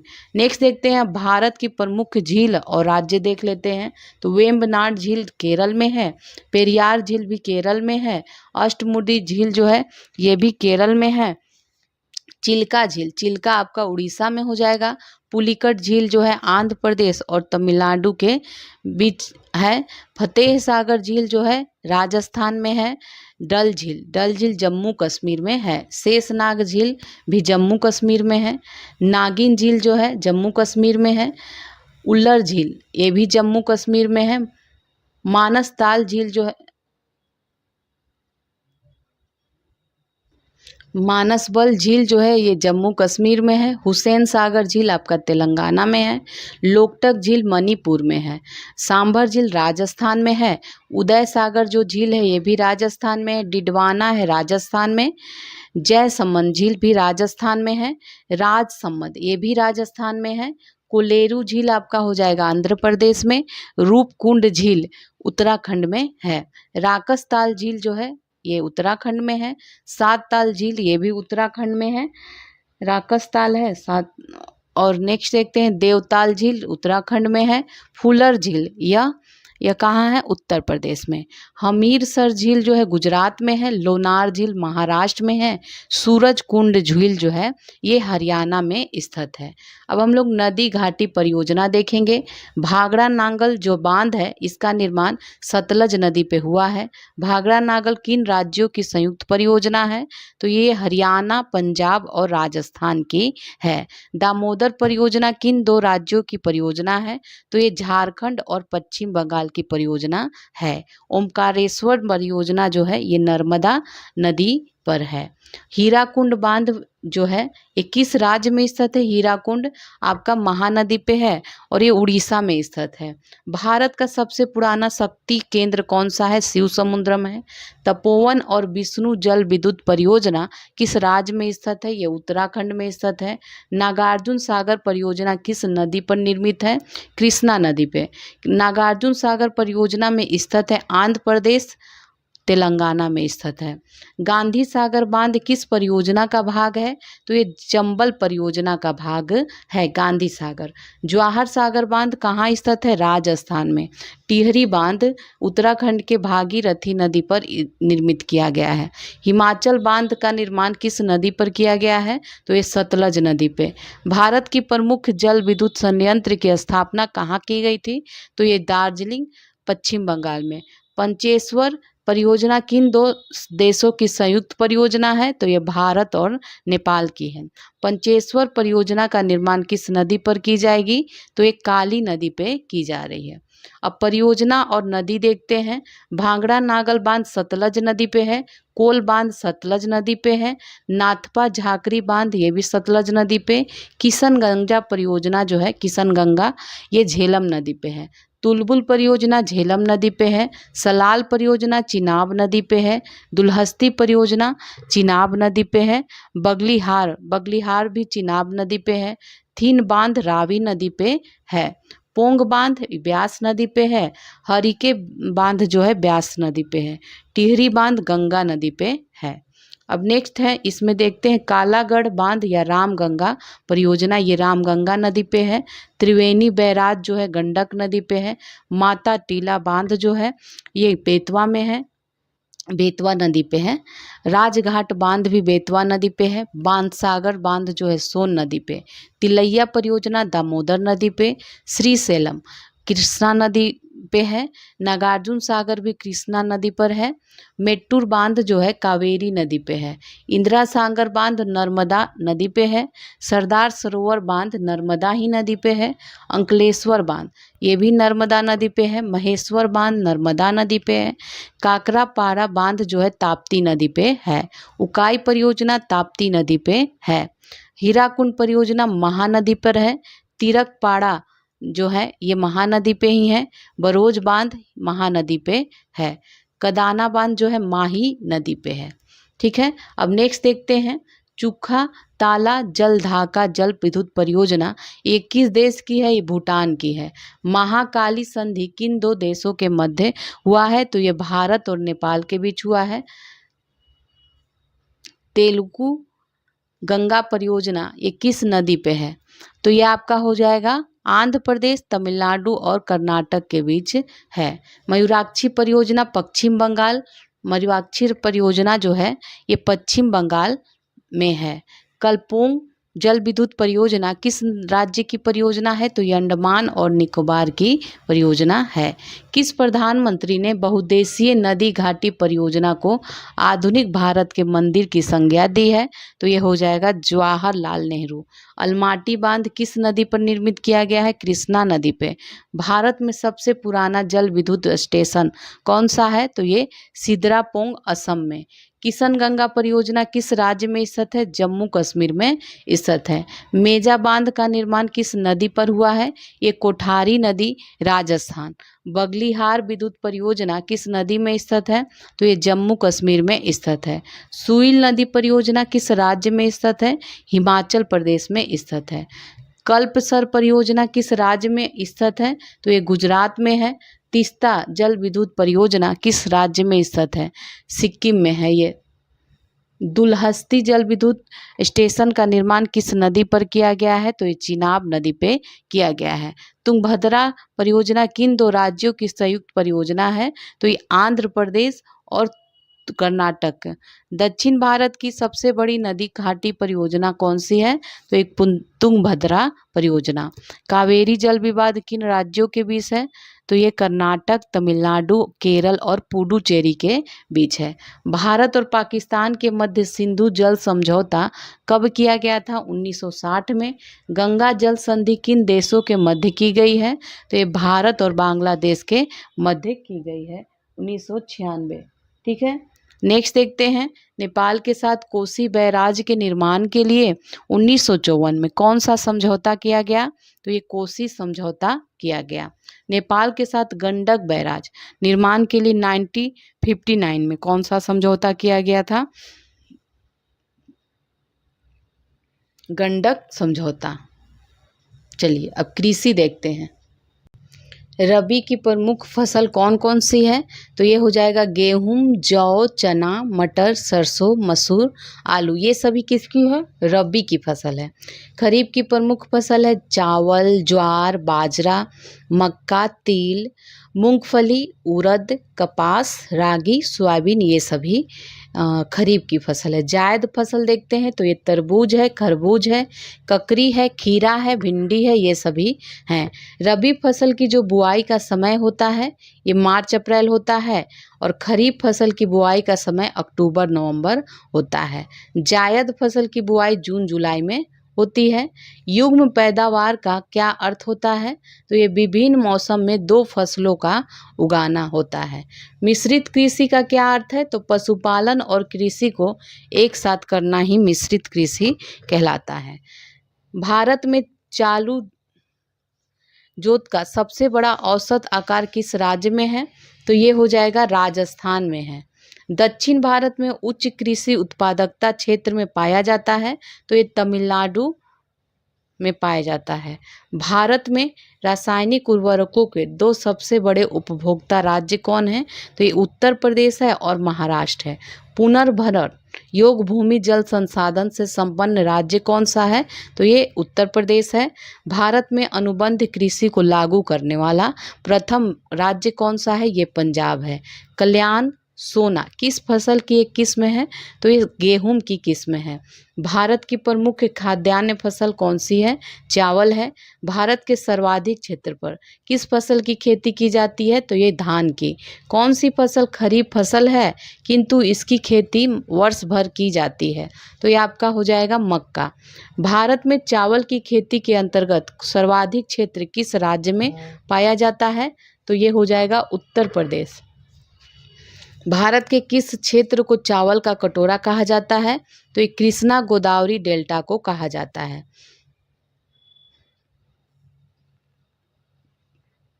नेक्स्ट देखते हैं जया, पद्मा, पूसा, सुगंधा, जमुना, कृष्णा किस फसल की उन्नत किस्में है? तो ये धान की है। ग्रीन गोल्ड किस फसल की प्रमुख किस्में है? तो ये चाय की है। औस और बोरो किस फसल की किस्में? धान की है। धान की फसल में किस जीव का प्रयोग जैविक उर्वरक के रूप में किया जाता है? तो ये आपका हो जाएगा नील हरित शैवाल का। नेक्स्ट है मध्य प्रदेश के किस जिले को कपास की खेती के कारण सफेद सोना का क्षेत्र कहा जाता है? तो ये खैरगौन जिला को। भारत के किस राज्य को शक्कर का कटोरा कहते हैं? तो ये उत्तर प्रदेश को। भारत के किस फसल का सिंचित क्षेत्र जो है सर्वाधिक है? प्रतिशत बताना है। तो ये गन्ने का है, गन्ने का। करनाल बंट किस फसल का रोग है? तो ये गेहूं का है, कवक से होने वाला रोग। हरित क्रांति का संबंध खाद्यान्न उत्पादन से है। स्वर्ण क्रांति का संबंध इसका संबंध फल और सब्जी उत्पादन से है। श्वेत क्रांति दुग्ध उत्पादन संबंधित है। कृष्ण या काली क्रांति का संबंध पेट्रोलियम उत्पादन से है। नीली क्रांति का संबंध मत्स्य उत्पादन से है। गोल क्रांति ये आलू उत्पादन से संबंधित है। भूरी क्रांति का संबंध उर्वरक उत्पादन से है। पीली क्रांति का संबंध तिलहन उत्पादन से है। रजत क्रांति का संबंध अंडा उत्पादन से है। इंद्रधनुष क्रांति का संबंध नवीन कृषि नीति से है। अमृत क्रांति का संबंध नदी जोड़ो परियोजना से है। गुलाबी क्रांति का संबंध प्याज और झींगा मछली उत्पादन से है। लाल क्रांति का संबंध मांस और टमाटर उत्पादन से है। बाजरे की खेती जो है किस जलवायु में की जाती है, तो ये उष्ण और शुष्क क्षेत्र में की जाती है। सुनहरा रेशा क्रांति का संबंध किससे है, जूट उत्पादन से है। भारत का स्वर्णिम तंतु के नाम से किसे जाना जाता है, तो ये जूट को जाना जाता है। शुष्क भूमि के लिए सर्वाधिक उपयुक्त फसल कौन सी है, तो ये मूंगफली है। कौशल किस फसल की उन्नत प्रजाति है, तो ये मूंगफली की है। किस फसल में नाइट्रोजन संचित रखने की क्षमता सर्वाधिक होती है, तो ये दलहन फसल में। नाइट्रोजन स्थिरीकरण में कौन सा तत्व आवश्यक है, कोबाल्ट है। भारत में सर्वाधिक कच्चा रेशम किस राज्य से प्राप्त होता है, तो ये आंध्र प्रदेश और कर्नाटक से। किसे हरित क्रांति का जनक कहा जाता है, नॉर्मन बोरलॉग को कहा जाता है, ये यूएसए के थे। हरित क्रांति का अभिप्राय क्या है, उच्च उत्पादकता वाले बीजों का प्रयोग कर उत्पादन को बढ़ाना। हरित क्रांति का सर्वाधिक लाभ किस फसल, तो ये हो जाएगा गेहूं की फसल पे हुआ है। हरित क्रांति से किस फसल का सर्वाधिक उत्पादन किया गया, तो ये मैक्सिकन गेहूं का। सर्वाधिक विदेशी मुद्रा किस नकदी फसल के निर्यात से प्राप्त होता है, तो ये हो जाएगा चाय से। लाल विलीगन किस फसल का रोग है, तो ये गन्ना का रोग है। मूंगा रेशम का उत्पादन संपूर्ण विश्व में कहाँ होता है, तो ये असम में होता है। मक्के की फसल को तैयार होने की औसत अवधि कितनी है, तो ये 140 दिन है। नेक्स्ट है मूंगा रेशम का उत्पादन संपूर्ण विश्व में कहाँ किया जाता है, तो ये असम में। नेक्स्ट देखते हैं मक्के की फसल को तैयार होने की औसत अवधि जो है 140 दिन की होती है। भारतीय दलहन अनुसंधान संस्थान कहाँ है, तो इसका मुख्यालय कानपुर में है। अंतर्राष्ट्रीय चावल अनुसंधान संस्थान मनीला में है। अंतर्राष्ट्रीय कृषि और ग्रामीण विकास बैंक का मुख्यालय मुंबई में है। देखिए ध्यान दीजिएगा, ये अंतर्राष्ट्रीय नहीं राष्ट्रीय कृषि और ग्रामीण विकास बैंक का मुख्यालय मुंबई में है। नाबार्ड जो कहते हैं, नाबार्ड का। अंतर्राष्ट्रीय मक्का और गेहूं वृद्धि केंद्र का मुख्यालय मेक्सिको में है। कीट प्रबंधन राष्ट्रीय केंद्र मुख्यालय कहाँ है, दिल्ली में। कॉफी बोर्ड का मुख्यालय बंगलुरु में है। रबर बोर्ड का मुख्यालय कोट्टयम केरल में है। चाय बोर्ड का मुख्यालय कोलकाता में है। तंबाकू बोर्ड का मुख्यालय गुंटूर आंध्र प्रदेश में है। मसाला बोर्ड का मुख्यालय कोचीन केरल में है। राष्ट्रीय मांस और पोल्ट्री बोर्ड का मुख्यालय नई दिल्ली में है। और भारतीय अंगूर प्रसंस्करण बोर्ड कहाँ है, ये पुणे में है। दक्षिण भारत में चाय की खेती नीलगिरी क्षेत्र और इलायची पहाड़ी की ढलान पर की जाती है। झूम की कृषि किस क्षेत्र में की जाती है, तो ये असम, मेघालय, मिजोरम, नागालैंड में। झूम कृषि को अन्य किस नाम से जानते हैं, तो इसे कर्तन और दहन कृषि के नाम से भी जानते हैं। कुरावा कृषि किस क्षेत्र में की जाती है, झारखंड में। पमलू कृषि मणिपुर में की जाती है। पोनम कृषि ये केरल में की जाती है। दीपा कृषि किस क्षेत्र में की जाती है, छत्तीसगढ़ में की जाती है। बराक घाटी की सर्वाधिक महत्वपूर्ण फसल कौन सी है, तो ये है गन्ना। भारत के किस राज्य को मसालों का बगीचा कहा जाता है, तो ये केरल को कहा जाता है। लौंग पौधे के किस भाग से प्राप्त किया जाता है, तो ये पुष्पकली से प्राप्त किया जाता है। काला सोना के रूप में किस मसाले को जाना जाता है, काली मिर्च को। भारत में शहतूत से रेशम किस राज्य में प्राप्त किया जाता है, कर्नाटक में। भारत का सर्वाधिक काजू उत्पादक राज्य कौन सा है, महाराष्ट्र है। शक्तिमान 1 और शक्तिमान 2 किस फसल का आनुवांशिक परिवर्तित रूप है, तो ये मक्का का है। नेक्स्ट अब देखेंगे वाणिज्य स्तर पर केसर का उत्पादन कहाँ किया जाता है, तो ये जम्मू कश्मीर में किया जाता है। प्रसंस्करण हेतु आलू की सबसे अच्छी किस्म कौन सी है, ये कुफरी चिप्सोना है। ललित किस फसल की उन्नत किस्म है, अमरूद की है। अदरक के खाने योग्य भाग को प्रकंद कहते हैं। भारत का कौन सा राज्य खाद्यान्न उत्पादन में प्रथम स्थान पर है, उत्तर प्रदेश है। केरल राज्य विश्व में किसके उत्पादन के लिए प्रसिद्ध है, गरम मसाले के लिए। साल वन पाया जाता है, तो ये साल वन है, ये पश्चिमी घाट में पाया जाता है। गैर सहतूत रेशम का उत्पादन उड़ीसा राज्य में होता है। उष्णकटिबंधीय सदाबहार वन जो है ये नीलगिरी पहाड़ी पर पाया जाता है। भारतीय वनस्पति सर्वेक्षण का मुख्यालय कहाँ है? ये कोलकाता में है। सबसे अधिक पशु मध्य प्रदेश में पाए जाते हैं। सॉफ्टवुड पेड़ जो है टैगा वन में पाया जाता है। गुलाब का बड़े पैमाने पर उत्पादन अजमेर में होता है। नारियल का अधिकतम पेड़ वाला स्थान जो है दक्षिणी कन्नड़ जिला है। कॉफ़ी जो है, कॉफ़ी का सबसे अधिक पैदावार कुर्ग में कर्नाटक में होता है। सबसे बड़ा लाल मिर्च का बाजार गुंटूर आंध्र प्रदेश में है। अभ्रक उत्पादन में अग्रणी राज्य कौन सा है? तो ये कर्नाटक और केरल है। भारत में रोबस्टा और एरोबिक किस्म की कॉफ़ी का उत्पादन होता है। नेक्स्ट देखते हैं, गेहूं की खेती नहीं करने वाला राज्य तमिलनाडु है। सेब का मुख्य उत्पादक क्षेत्र कौन सा है? ये हिमाचल प्रदेश है। कुफरी आलू की एक प्रजाति है। कपास के उत्पादन में अग्रणी राज्य कौन है? गुजरात और महाराष्ट्र। ब्लैक रस्ट जो है गेहूं की बीमारी है। स्टेम रोट चावल की बीमारी है। वाइट रस्ट ये सरसों की बीमारी है। पंजाब की मुख्य नकदी फसल कौन सी? नेक्स्ट है, इंदिरा गांधी नहर का उद्गम हरिके बैराज से होता है। महाकालेश्वर मंदिर क्षिप्रा नदी के किनारे है। कृष्णा की सहायक नदी है तुंगभद्रा, मालप्रभा और घाटप्रभा। अमरावती कावेरी नदी की सहायक नदी है। अब देखेंगे कृषि संस्थान, तो राष्ट्रीय चावल शोध संस्थान मुख्यालय कटक में है। भारतीय डेयरी अनुसंधान संस्थान करनाल में है। गन्ना प्रजनन संस्थान कोयम्बटूर में है। केंद्रीय कॉफी संस्थान अनुसंधान संस्थान ये चिकमंगलूर में है।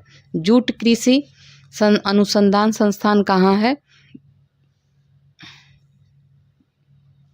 तो ये बैरकपुर में है, बैरकपुर में। ठीक है, अब नेक्स्ट देखते हैं, केंद्रीय उर्वरक गुणवत्ता प्रशिक्षण संस्थान फरीदाबाद में है। टिड्डा चेतावनी संगठन ये जोधपुर में है। चौधरी चरण सिंह राष्ट्रीय कृषि संस्थान जयपुर में है। विवेकानंद पर्वतीय कृषि अनुसंधान संस्थान ये कहाँ है? अल्मोड़ा में है। केंद्रीय कृषि अनुसंधान संस्थान पोर्ट ब्लेयर में है।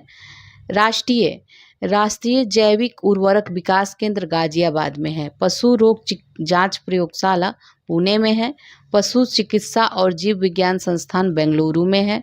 राष्ट्रीय पटसन अनुसंधान संस्थान कोलकाता में है। भारतीय लाख या रिंजिस गम संस्थान रांची में है। मोटे अनाज उत्पादित करने वाले प्रमुख राज्य है राजस्थान, कर्नाटक, महाराष्ट्र। कुल खाद्यान्न उत्पादक प्रमुख राज्य उत्तर प्रदेश है, मध्य प्रदेश है और पंजाब है। दलहन फसल उत्पादक राज्य जो है ये मध्य प्रदेश है, राजस्थान है, उत्तर प्रदेश है। तिलहन उत्पादन प्रमुख राज्य है, ये मध्य प्रदेश है, राजस्थान है और महाराष्ट्र है। अब विभिन्न खाद्यान्न उत्पादन में शीर्ष राज्य देखते हैं। चावल में पश्चिम बंगाल है। गेहूं में उत्तर प्रदेश है। बाजरा में राजस्थान है। मक्का में कर्नाटक है। चना में कौन है? मध्य प्रदेश है। अरहर में कर्नाटक है। मसूर में उत्तर प्रदेश है। मूंगफली में आपका गुजरात हो जाएगा। सरसों में राजस्थान हो जाएगा। सोयाबीन में मध्य प्रदेश, सूरजमुखी में कर्नाटक है। कपास महाराष्ट्र में, जूट पश्चिम बंगाल में, आलू उत्तर प्रदेश में, प्याज महाराष्ट्र में, गन्ना जो है ये उत्तर प्रदेश में है। भारत का सबसे बड़ा चाय उत्पादक राज्य है असम। भारत का सबसे बड़ा दाल उत्पादक राज्य कौन सा है? मध्य प्रदेश है। सोनालिका, अर्जुन और सोना किस फसल की उन्नत किस्में है? तो ये गेहूं की है। पेंगिंग किस फसल की प्रक्रिया है? तो ये मूंगफली। गहन कृषि से क्या तात्पर्य है? तो न्यूनतम भूमि में अधिकतम उपज, तो इसका मतलब गहन कृषि होता है। भारत के किस राज्य में सर्वाधिक कॉफी का उत्पादन किया जाता है? कर्नाटक में। भारत में तिलहन का सबसे बड़ा उत्पादक राज्य है मध्य प्रदेश। उकटा रोग का संबंध है चना से। भारत का सबसे बड़ा कपास उत्पादक राज्य है महाराष्ट्र। भारत का सबसे बड़ा नारियल उत्पादक राज्य आपका केरल है। पौधे उगाने के साथ ही मछली पालन करना किस कृषि के अंतर्गत आता है? तो ये एक्वापोनिक कृषि, एक्वापोनिक कृषि। भारतीय चाय बोर्ड का मुख्यालय कोलकाता में स्थित है। भारत में गन्ना उत्पादक प्रमुख राज्य देखें तो ये उत्तर प्रदेश है, महाराष्ट्र है, कर्नाटक है। भारत में चीनी का प्रथम अग्रणी उत्पादक राज्य देखें तो चीनी उत्तर प्रदेश, महाराष्ट्र और कर्नाटक में उपजाया जाता है। किन फसलों के उत्पादन में उत्तर प्रदेश का प्रथम स्थान है? गेहूं और गन्ना में।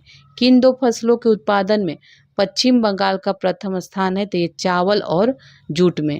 किन दो फसलों के उत्पादन में राजस्थान? तो बाजरा है, सरसों यहाँ पे उगाया जाता है। ठीक है। मध्य प्रदेश में चना और सोयाबीन उगाया जाता है। कर्नाटक में अरहर और सूर्यमुखी। महाराष्ट्र में देखा जाए तो कपास और प्याज। अरंडी का बृहद उत्पादन कौन सा राज्य करता है? गुजरात करता है। सदाबहार क्रांति का संबंध जैविक कृषि से है। सर्वाधिक रेशम उत्पादन करने वाला जो राज्य है ये कौन सा है? कर्नाटक है। अब पशुपालन से संबंधित देख लेते हैं। मवेशियों की संख्या का घनत्व किस राज्य में सर्वाधिक है? तो देखिए तो इसका बिहार है यहाँ पे। तो आप लोग इसको एक बार कंफर्म कर लीजिएगा कि मवेशियों की संख्या का घनत्व जो है किस राज्य में सर्वाधिक है। नेक्स्ट है, भारत में सर्वाधिक दूध देने वाली बकरी कौन सी है? तो जमुना पारी है। गाय की थारपार प्रजाति कहाँ पाई जाती है? राजस्थान में। विश्व में दुग्ध उत्पादन के क्षेत्र में भारत का स्थान कौन सा है? तो प्रथम स्थान है। भारत में श्वेत क्रांति का जनक किसे कहा जाता है? डॉक्टर वर्गीज कुरियन को। मुर्गी के अंडे का कवच किस पदार्थ से बना होता है? कैल्शियम कार्बोनेट से बना होता है। विश्व में सबसे अधिक अंडा देने वाली मुर्गी की नस्ल जो है ये लेग हॉर्न है। ऑपरेशन फ्लड का संबंध है दुग्ध उत्पादन से। केंद्रीय भैंस अनुसंधान संस्थान की स्थापना कहाँ की गई है? ये हिसार हरियाणा में। भैंसियों की देसी नस्ल कौन कौन सी है? मुर्रा और जफराबादी। केंद्रीय भेड़ प्रजनन फार्म कहाँ है? तो हिसार हरियाणा में। केंद्रीय बकरी अनुसंधान संस्थान है मथुरा, उत्तर प्रदेश। खनिज संसाधन देखते हैं तो गोंडवाना कोयला क्षेत्र किस राज्य में स्थित है? तो ये मध्य प्रदेश में। गोंडवाना देखिए 95% जो कोयला पाया जाता है गोंडवाना क्षेत्र में ही पाया जाता है। तो इसमें मध्य प्रदेश तो है ही, साथ ही इसमें बिहार, उड़ीसा, पश्चिम बंगाल, महाराष्ट्र, आंध्र प्रदेश भी आ जाता है। नेक्स्ट अब देखते हैं, भारत में यूरेनियम सर्वाधिक कहाँ पाया जाता है? तो ये जादूगोड़ा, झारखंड में। भारत का कौन सा राज्य से खनिज संसाधन सर्वाधिक संपन्न है? कौन सा राज्य? तो ये कर्नाटक है। भारत का कौन सा राज्य खनिज उत्पादन में अग्रणी रखता है स्थान? तो ये आपका उड़ीसा हो जाएगा। भारत में लौह अयस्क किस प्रकार की चट्टानों में पाया जाता है? तो ये धारवाड़ में पाया जाता है। प्रसिद्ध कुद्रेमुख लौह अयस्क खान किस राज्य में है? तो कर्नाटक में है। राजस्थान का प्रसिद्ध नाथरा किपाल क्षेत्र में कौन सा खनिज पाया जाता है? तो ये लौह अयस्क पाया जाता है। छत्तीसगढ़ का प्रसिद्ध बैला डीला खान ये किस खनिज से संबंधित है? लौह अयस्क से। तांबा का सर्वाधिक उत्पादन मलाजखंड एमपी में है। तांबे का सर्वाधिक भंडार कहाँ होता है? पाया जाता है राजस्थान में। एशिया का सबसे उच्च कोटि का जस्ता और सीसा का भंडार किस क्षेत्र में पाया जाता है? ये भीलवाड़ा में है, राजस्थान में। बिंद सैल जो है किस खनिज का बृहद भंडार है? तो ये चूना पत्थर का। हेमेटाइट की उच्च किस्म के लौह अयस्क उड़ीसा के किस क्षेत्र से प्राप्त किया जाता है? तो ये मयूरभंज और क्यूंझर में बादाम पहाड़ से पाया जाता है। बॉक्साइट किस धातु का अयस्क है? एल्युमिनियम का है। भारत की दो सर्वाधिक बॉक्साइट उत्पादन करने वाला राज्य उड़ीसा और गुजरात है। भारत में टीन का अग्रणी उत्पादक राज्य है छत्तीसगढ़। भारत का कौन सा राज्य अबरक का सबसे बड़ा उत्पादक है? तो ये आंध्र प्रदेश है। भारत में सर्वाधिक अबरक कहाँ पाया जाता है? तो ये बिहार और झारखंड में पाया जाता है। भारत में सर्वोत्तम किस्म का संगमरमर कहाँ पाया जाता है? तो ये मकराना, राजस्थान में। भारत में सर्वाधिक नमक का उत्पादन किस झील से किया जाता है? तो सांभर झील से। केरल की समुद्री तट पर कौन सा परमाणु खनिज पाया जाता है? तो ये मोनाजाइट पाया जाता है। जादूगोड़ा जो है यूरेनियम के लिए प्रसिद्ध है। भारत का रूर प्रदेश किस नाम से जाना जाता है? छोटा नागपुर पठार के नाम से जाना जाता है।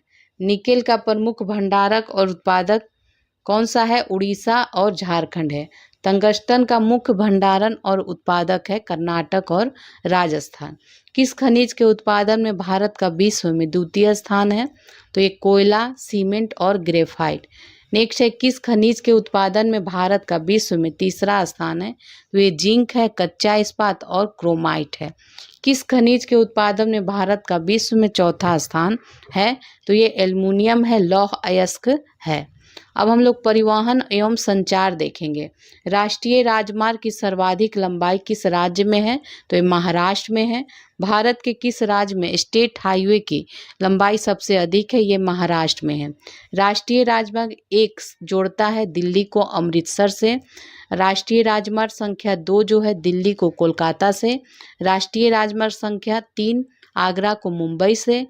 और राजमार्ग संख्या जो राष्ट्रीय राजमार्ग संख्या 4 जो है थाने को चेन्नई से जोड़ता है।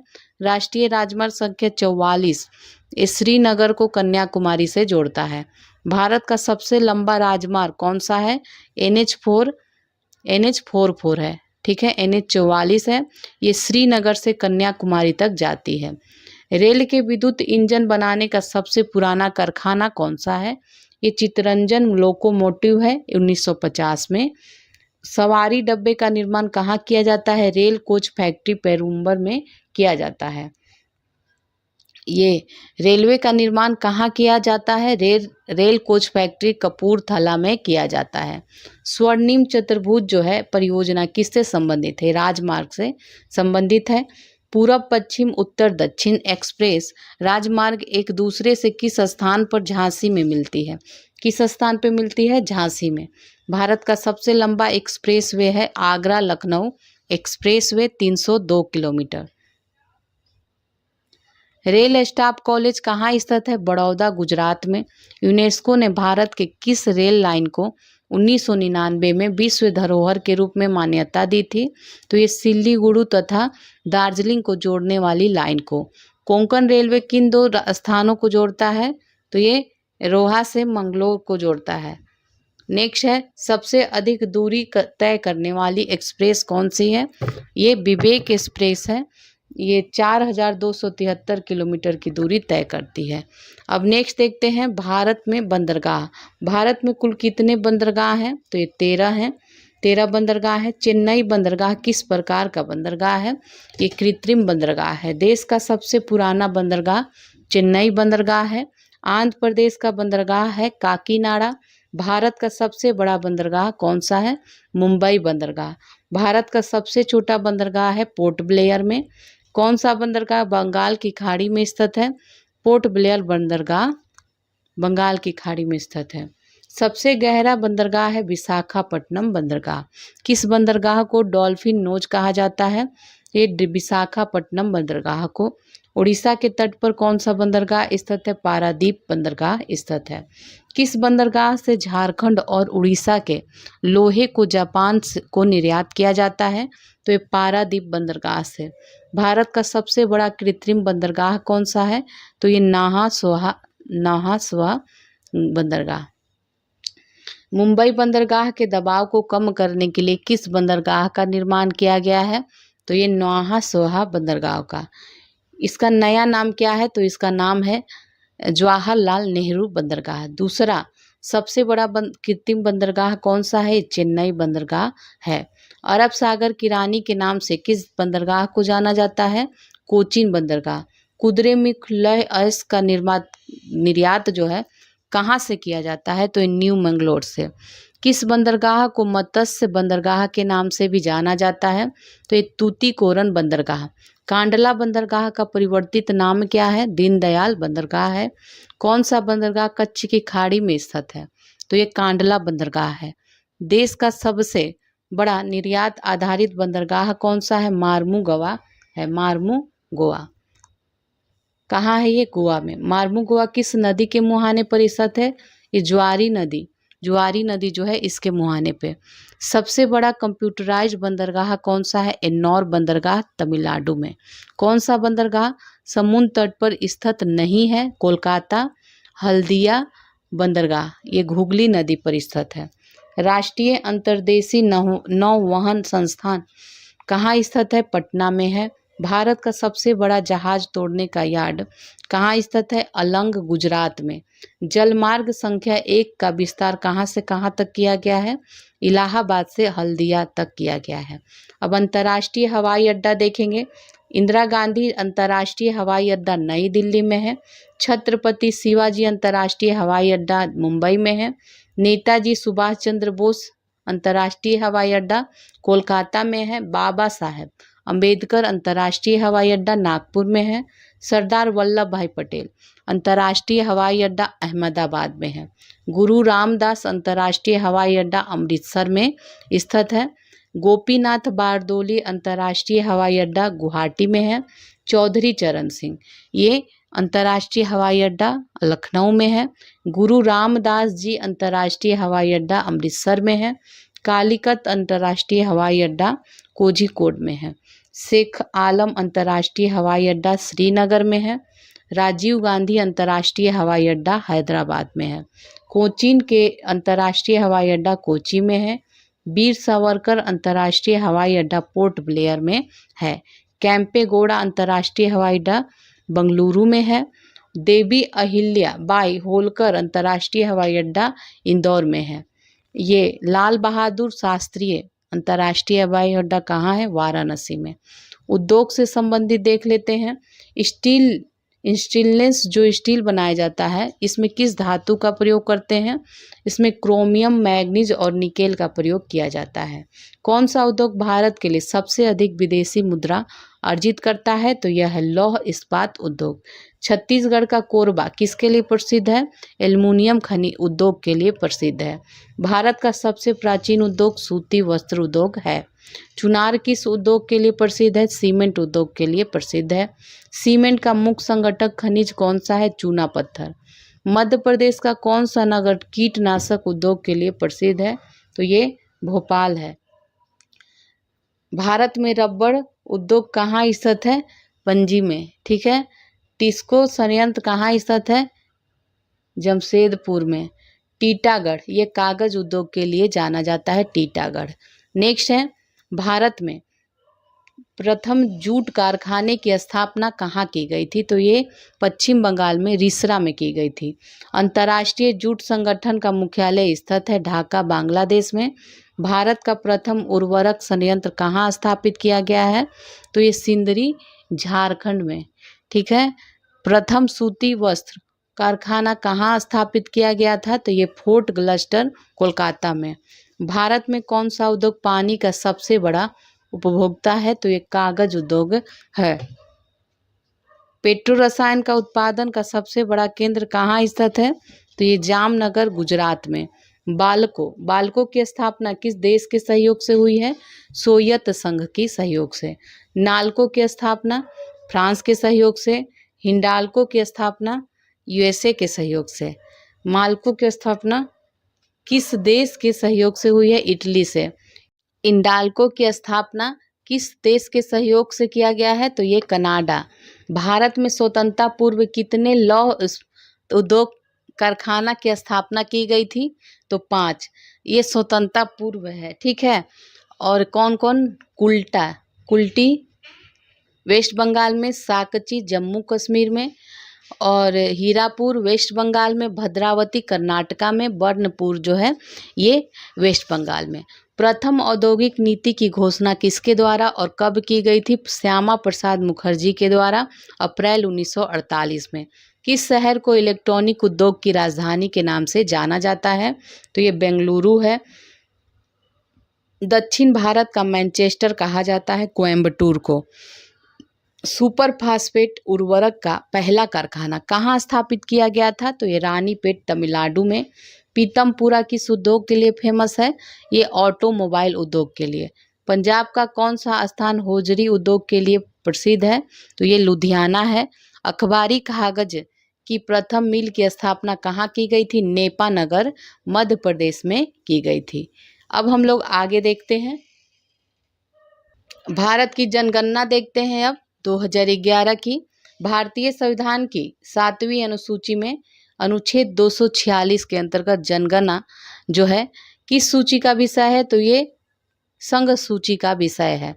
देश की कुल जनसंख्या 121.08 करोड़, ये 2011 की जनगणना से अभी तो होने वही वाला है जनगणना। विश्व की कुल जनसंख्या में भारत का प्रतिशत कितना है? तो ये 17.5% है। स्वतंत्रता के पश्चात भारत में कुल कितनी जनगणनाएं हुई हैं? 7 हुई हैं। भारत में पहली जनगणना 1872 में लॉर्ड मेयो के काल में हुआ था और वर्ष 2011 की जो जनगणना है भारत की 15वीं जनगणना हुई थी। भारत का कुल जनघनत्व, इसमें जनसंख्या घनत्व 382 व्यक्ति प्रति वर्ग किलोमीटर था। सर्वाधिक जनसंख्या वाला घनत्व वाला जो राज्य है बिहार है, 1106 व्यक्ति प्रति वर्ग किलोमीटर। और न्यूनतम देखा जाए जनसंख्या घनत्व वाला राज्य ये अरुणाचल प्रदेश है, 17 व्यक्ति प्रति वर्ग किलोमीटर। सर्वाधिक जनसंख्या घनत्व वाला केंद्र प्रशासित प्रदेश है ये दिल्ली है, यहाँ पे 11,320 जो व्यक्ति प्रति वर्ग किलोमीटर है। और ये न्यूनतम घनत्व वाला जो केंद्र शासित प्रदेश है ये अंडमान निकोबार है, मात्र 46 है। दशकीय जनसंख्या वृद्धि 2001 से अगर 11 के बीच देखा जाए तो ये 17.7% है, यानी कि 18.19 करोड़ ये है। भारत में पुरुषों की जनसंख्या है 62.32 करोड़ है, ये 51.47%। महिलाओं की कुल जनसंख्या 58.75 करोड़ है और ये 48.53% है। जनगणना 2011 के अनुसार सबसे अधिक आबादी वाला जो राज्य है ये उत्तर प्रदेश है और यहाँ की जनसंख्या कितनी है? तो 19.98 करोड़ है। जनगणना 2011 के अनुसार न्यूनतम जनसंख्या वाला राज्य जो है ये सिक्किम, यहाँ पे 0.05। सर्वाधिक जनसंख्या वाला केंद्र शासित प्रदेश कौन सा है? दिल्ली, 1.6 करोड़ यहाँ की जनसंख्या। और भारत में 3 सर्वाधिक नगरीकृत राज्यों का अवरोही क्रम में है, तो सबसे अधिक गोवा है, यहाँ पे 62.1% है। मिजोरम है, फिर तमिलनाडु में है। भारत में न्यूनतम नगरीकृत राज्य कौन सा है? हिमाचल प्रदेश है, कितना है यहाँ पे? 10% नगरीकरण। भारत के किस राज्य में नगरीय जनसंख्या घनत्व सर्वाधिक है? तो ये तमिलनाडु में है। जनगणना 2011 के जनगणना आयुक्त कौन थे? तो ये सी चंद्रमौली थे। जनगणना 2011 के अनुसार सबसे कम जनसंख्या वाला केंद्र शासित प्रदेश बताना है, तो ये हो जाएगा लक्षद्वीप। क्या है सबसे कम जनसंख्या वाला? तो यहाँ पे मात्र 64.47 हजार लोग हैं।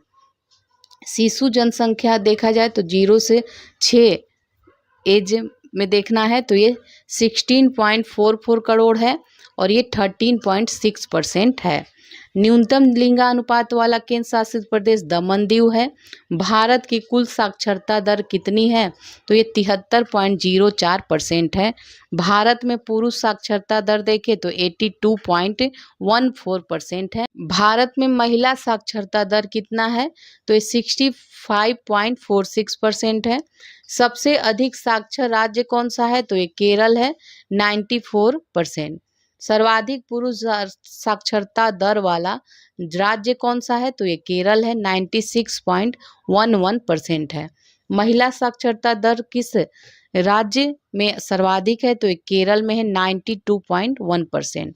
न्यूनतम साक्षरता दर वाला राज्य है बिहार, 61.80% है। न्यूनतम पुरुष साक्षरता दर वाला भी राज्य बिहार ही है, 71.20%। और न्यूनतम महिला साक्षरता दर वाला जो राज्य है ये भी बिहार ही है, तो 51.50% है। भारत में सर्वाधिक साक्षरता वाला केंद्र शासित प्रदेश लक्षद्वीप है, 91.85%। न्यूनतम साक्षरता दर वाला केंद्र शासित प्रदेश दादर नागर हवेली है और यहाँ पे 76.2% है। वर्ष 2011 की जनगणना के अनुसार भारत के मेघालय में स्त्री पुरुष शिक्षा में सबसे कम अंतर है। भारत में कुल लिंगानुपात देखें, सेक्स रेशियो, तो ये 943 है महिला प्रति 1000 पुरुष पे। सर्वाधिक लिंगानुपात वाला जो राज्य है कौन सा है? केरल है, 1084 है यहाँ पे। न्यूनतम लिंगानुपात वाला राज्य है हरियाणा, 878 है यहाँ पे। भारत में 0 से 6 वर्ष के बच्चों के लिंगानुपात में देखें तो ये 919 है, पर प्रति 1000 पे 919 है। ठीक है। भारत में अनुसूचित जाति की कुल संख्या कितनी है? तो यहाँ पे है 20.14 करोड़, और अनुसूचित जनजाति की बात करें तो यहाँ 10.43 करोड़ है। ठीक है। छत्तीसगढ़ के किस जिले में आदिवासी जनसंख्या का प्रतिशत सबसे अधिक है? तो ये दंतेवाड़ा जिले में, दंतेवाड़ा में। ठीक है। नागालैंड, अरुणाचल प्रदेश, लक्षद्वीप, अंडमान निकोबार द्वीप समूह, यहाँ पे कोई भी अनुसूचित जाति निवास नहीं करती है। पंजाब, हरियाणा, दिल्ली, चंडीगढ़, पुडुचेरी, यहाँ पे कोई भी अनुसूचित जनजाति निवास नहीं करती है। अब भारतीय जनजातियां देखते हैं। भारतीय संविधान के अनुच्छेद 366 में जनजाति का उल्लेख किया गया है, और भारतीय संविधान के अनुच्छेद 342 ये अनुसूचित जनजाति से संबंधित है। भारत के उत्तर पूर्वी एवं हिमालयी क्षेत्रों में कौन सा प्रजातीय समूह पाया जाता है? तो ये मंगोलॉयड है। भारत की संथाल जनजाति का संबंध किस प्रजाति से है? तो याद ऑस्ट्रेलियाड से है, प्रोटो ऑस्ट्रेलियाड है ये लोग। भारत में सर्वाधिक जनसंख्या वाला जनजाति भील है। भील जनजाति की सर्वाधिक जनसंख्या किस राज्य में है? ये गुजरात में है। थारू जनजाति का मूल निवास स्थान उत्तराखंड में है। थारू जनजाति दिवाली को शोक के त्यौहार के रूप में मनाती हैं। धौलाधल श्रेणी में पाए जाने वाली प्रमुख जनजाति गद्दी है। भारत के अब देखेंगे प्रमुख जनजाति किन किन राज्यों में पाई जाती हैं। गुजरात में देखें तो भील, बंजारा, कोली, पटेलिया, डाफर, टोरिया आदि ये सभी पाई जाती हैं। हिमाचल प्रदेश में गड्डी अथवा गुड्डी, कनोरा, लाहिली ये पाई जाती हैं आदि। जम्मू कश्मीर में बकरवाल, गद्दी, गुज्जर, चांगपा या चंपा ये सभी पाई जाती हैं। केरल में कादर, उराली, मोपला, इरूला, पनियान ये सभी पाई जाती हैं। मध्य प्रदेश में देखें तो मध्य प्रदेश में है कौन सा? भील है, लमवाड़ी है, बंजारा है, गोंड है, अबुझमारिया, मुरिया है, बिसनहार्न है, गोंड है, खेरवार है, असुर है, बैगा है, कोल है, मुंडा है ये सभी। महाराष्ट्र में वारली है, बंजारा, कोली, चितपावन, गोंड, अम्बु फामड़िया है। मणिपुर का देखें तो कुकी है, मेटी या मैठी, नागा है, अंगामी है। मेघालय का गारो, खासी, जैंतिया, मिकिर ये सभी हैं। मिजोरम का लाखर, पाओ, मिजो, चकमा, लुसाई, कुकी आदि हैं। नागालैंड का देखें तो नागा है, नबुई गंगा है, अंगामी है, मिकिर है आदि है। उड़ीसा में देखें तो उड़ीसा का जुआंग है, खरिया है, भुइयाँ है, संथाल है, हो है, कोल है, ओराव है, चेचू है, गोंड है, सोंड है, डोंगरिया है, कोंग है, बोंडो है ये सभी, रामो इत्यादि। राजस्थान में मीणा है, सहरिया है, सासी है, गरासिया है, भील है, बंजारा है, कोली है। ठीक है। नेक्स्ट देखें, सिक्किम में लेप्चा और लिम्बू है, लेप्चा और लिम्बू है। तमिलनाडु में बड़गा है, डोटकोडा है, कोटा है, डोटा है ये सभी तमिलनाडु की है। त्रिपुरा का रियांग है अथवा त्रिपुरी। उत्तराखंड का देखें तो थारू है, कोय है, मारा है, नीति है, भोट अथवा भोटिया है, खास है। पश्चिम बंगाल में देखें तो लोधा है, भूमिज है, संथाल है, लेप्चा है, लिम्बू ये सभी हैं। असम में राभा है, दिमारा, कोछारी, ओडो, अबोर है, आओ, मिकिर, कार्बो, नागा, लुसाई आदि है। आंध्र प्रदेश में चेंचूज है और कौड़स है, सवारा है, गदवा है, गोंड है। अरुणाचल प्रदेश का देखिए मोपा है, डवला है, सुलुंग है, मिसमी है, मिनियोंग है, मिरिंगलोग है, अपतनी, मेची, ये सभी हैं। झारखंड का संथाल, मुंडा, हो, उराव, बिरहोर, कोरवा, असुर, भुइयां, गोंड, भूमि, ये सभी हैं। ठीक है। लक्षद्वीप का भी देख ही लीजिए। तो वासी है अंडमान निकोबार का ओंजे, जारवा, जरना, सेंटलीज, अंडमानी, निकोबारी, ये सभी जनजातियां हैं। जनजातीय विकास विभाग अब देख लेते हैं आगे। जनजातीय विकास विभाग भारत सरकार के अनुसार भारत में जनजातीय समुदाय की संख्या 550 है। 2011 की जनगणना के अनुसार जनजातियों की जो जनसंख्या है संपूर्ण भारत के 8.6% है। जनसंख्या की दृष्टि से सबसे अधिक जनसंख्या वाला, ये सबसे अधिक जो है अनुसूचित, तो जनसंख्या की दृष्टि से देखें तो सबसे अधिक जनसंख्या वाला जो राज्य है जनजाति, तो ये मध्य प्रदेश है। और प्रतिशतता की अगर दृष्टि से देखते हैं तो सबसे बड़ा जनजातीय राज्य मिजोरम है, यहाँ पे 94.4% है। संथाल कहाँ के हैं निवासी? पूर्वी भारत के। कौन सी जनजाति ऋतु पर वास करती है? भूटिया है ये। गद्दी जनजाति हिमाचल प्रदेश की मूल निवासी हैं। सहरिया जनजाति मुख्यतः किस राज्य में पाई जाती है? राजस्थान एवं मध्य प्रदेश में। 1901 की जनगणना के समय सर्वप्रथम भारतीय जनगणना में प्रजातियों का विवरण किसके द्वारा किया गया था? तो ये हर्बर्ट रिजले के द्वारा। भारत की सर्वाधिक प्राचीन जनजाति कौन सी है? जारवा है। उत्तराखंड की सबसे बड़ी अनुसूचित जनजाति ये जौनसारी है। टोडा जनजाति कहाँ निवास करती है? ये नीलगिरी की पहाड़ियों तमिलनाडु में निवास करती है। बोडो जनजाति गारो पहाड़ी पे। गारो जनजाति कहाँ निवास करती है? मेघालय पे। खासी एवं गारो भाषा बोलने वाला सर्वाधिक जनसंख्या मेघालय में पाया जाता है। झूमिंग कृषि करने वाले जनजाति खासी है। वर्तमान में भारत की 75 जनजातियों को PVTG का दर्जा दिया गया है। ठीक है। ये क्या होता है? पार्टिकुलरली वल्नरेबल ट्राइबल ग्रुप्स का इनको दर्जा दिया गया है। केरल में कौन सी जनजाति पाई जाती है? तो यहाँ कुरुम्बा पाई जाती है। संयुक्त परिवार प्रथा किस जनजाति से संबंधित है? थारू से। शीर्ष 5 अनुसूचित जनजाति जनसंख्या वाले अगर हम लोग देखें तो ये मध्य प्रदेश है, महाराष्ट्र है, उड़ीसा है, राजस्थान है और गुजरात है। ठीक है। तो चलिए, तो इसी के साथ आपका भारत का भूगोल कंप्लीट हो जाता है। तो अब हम लोग नेक्स्ट वीडियो में मिलते हैं। ओके।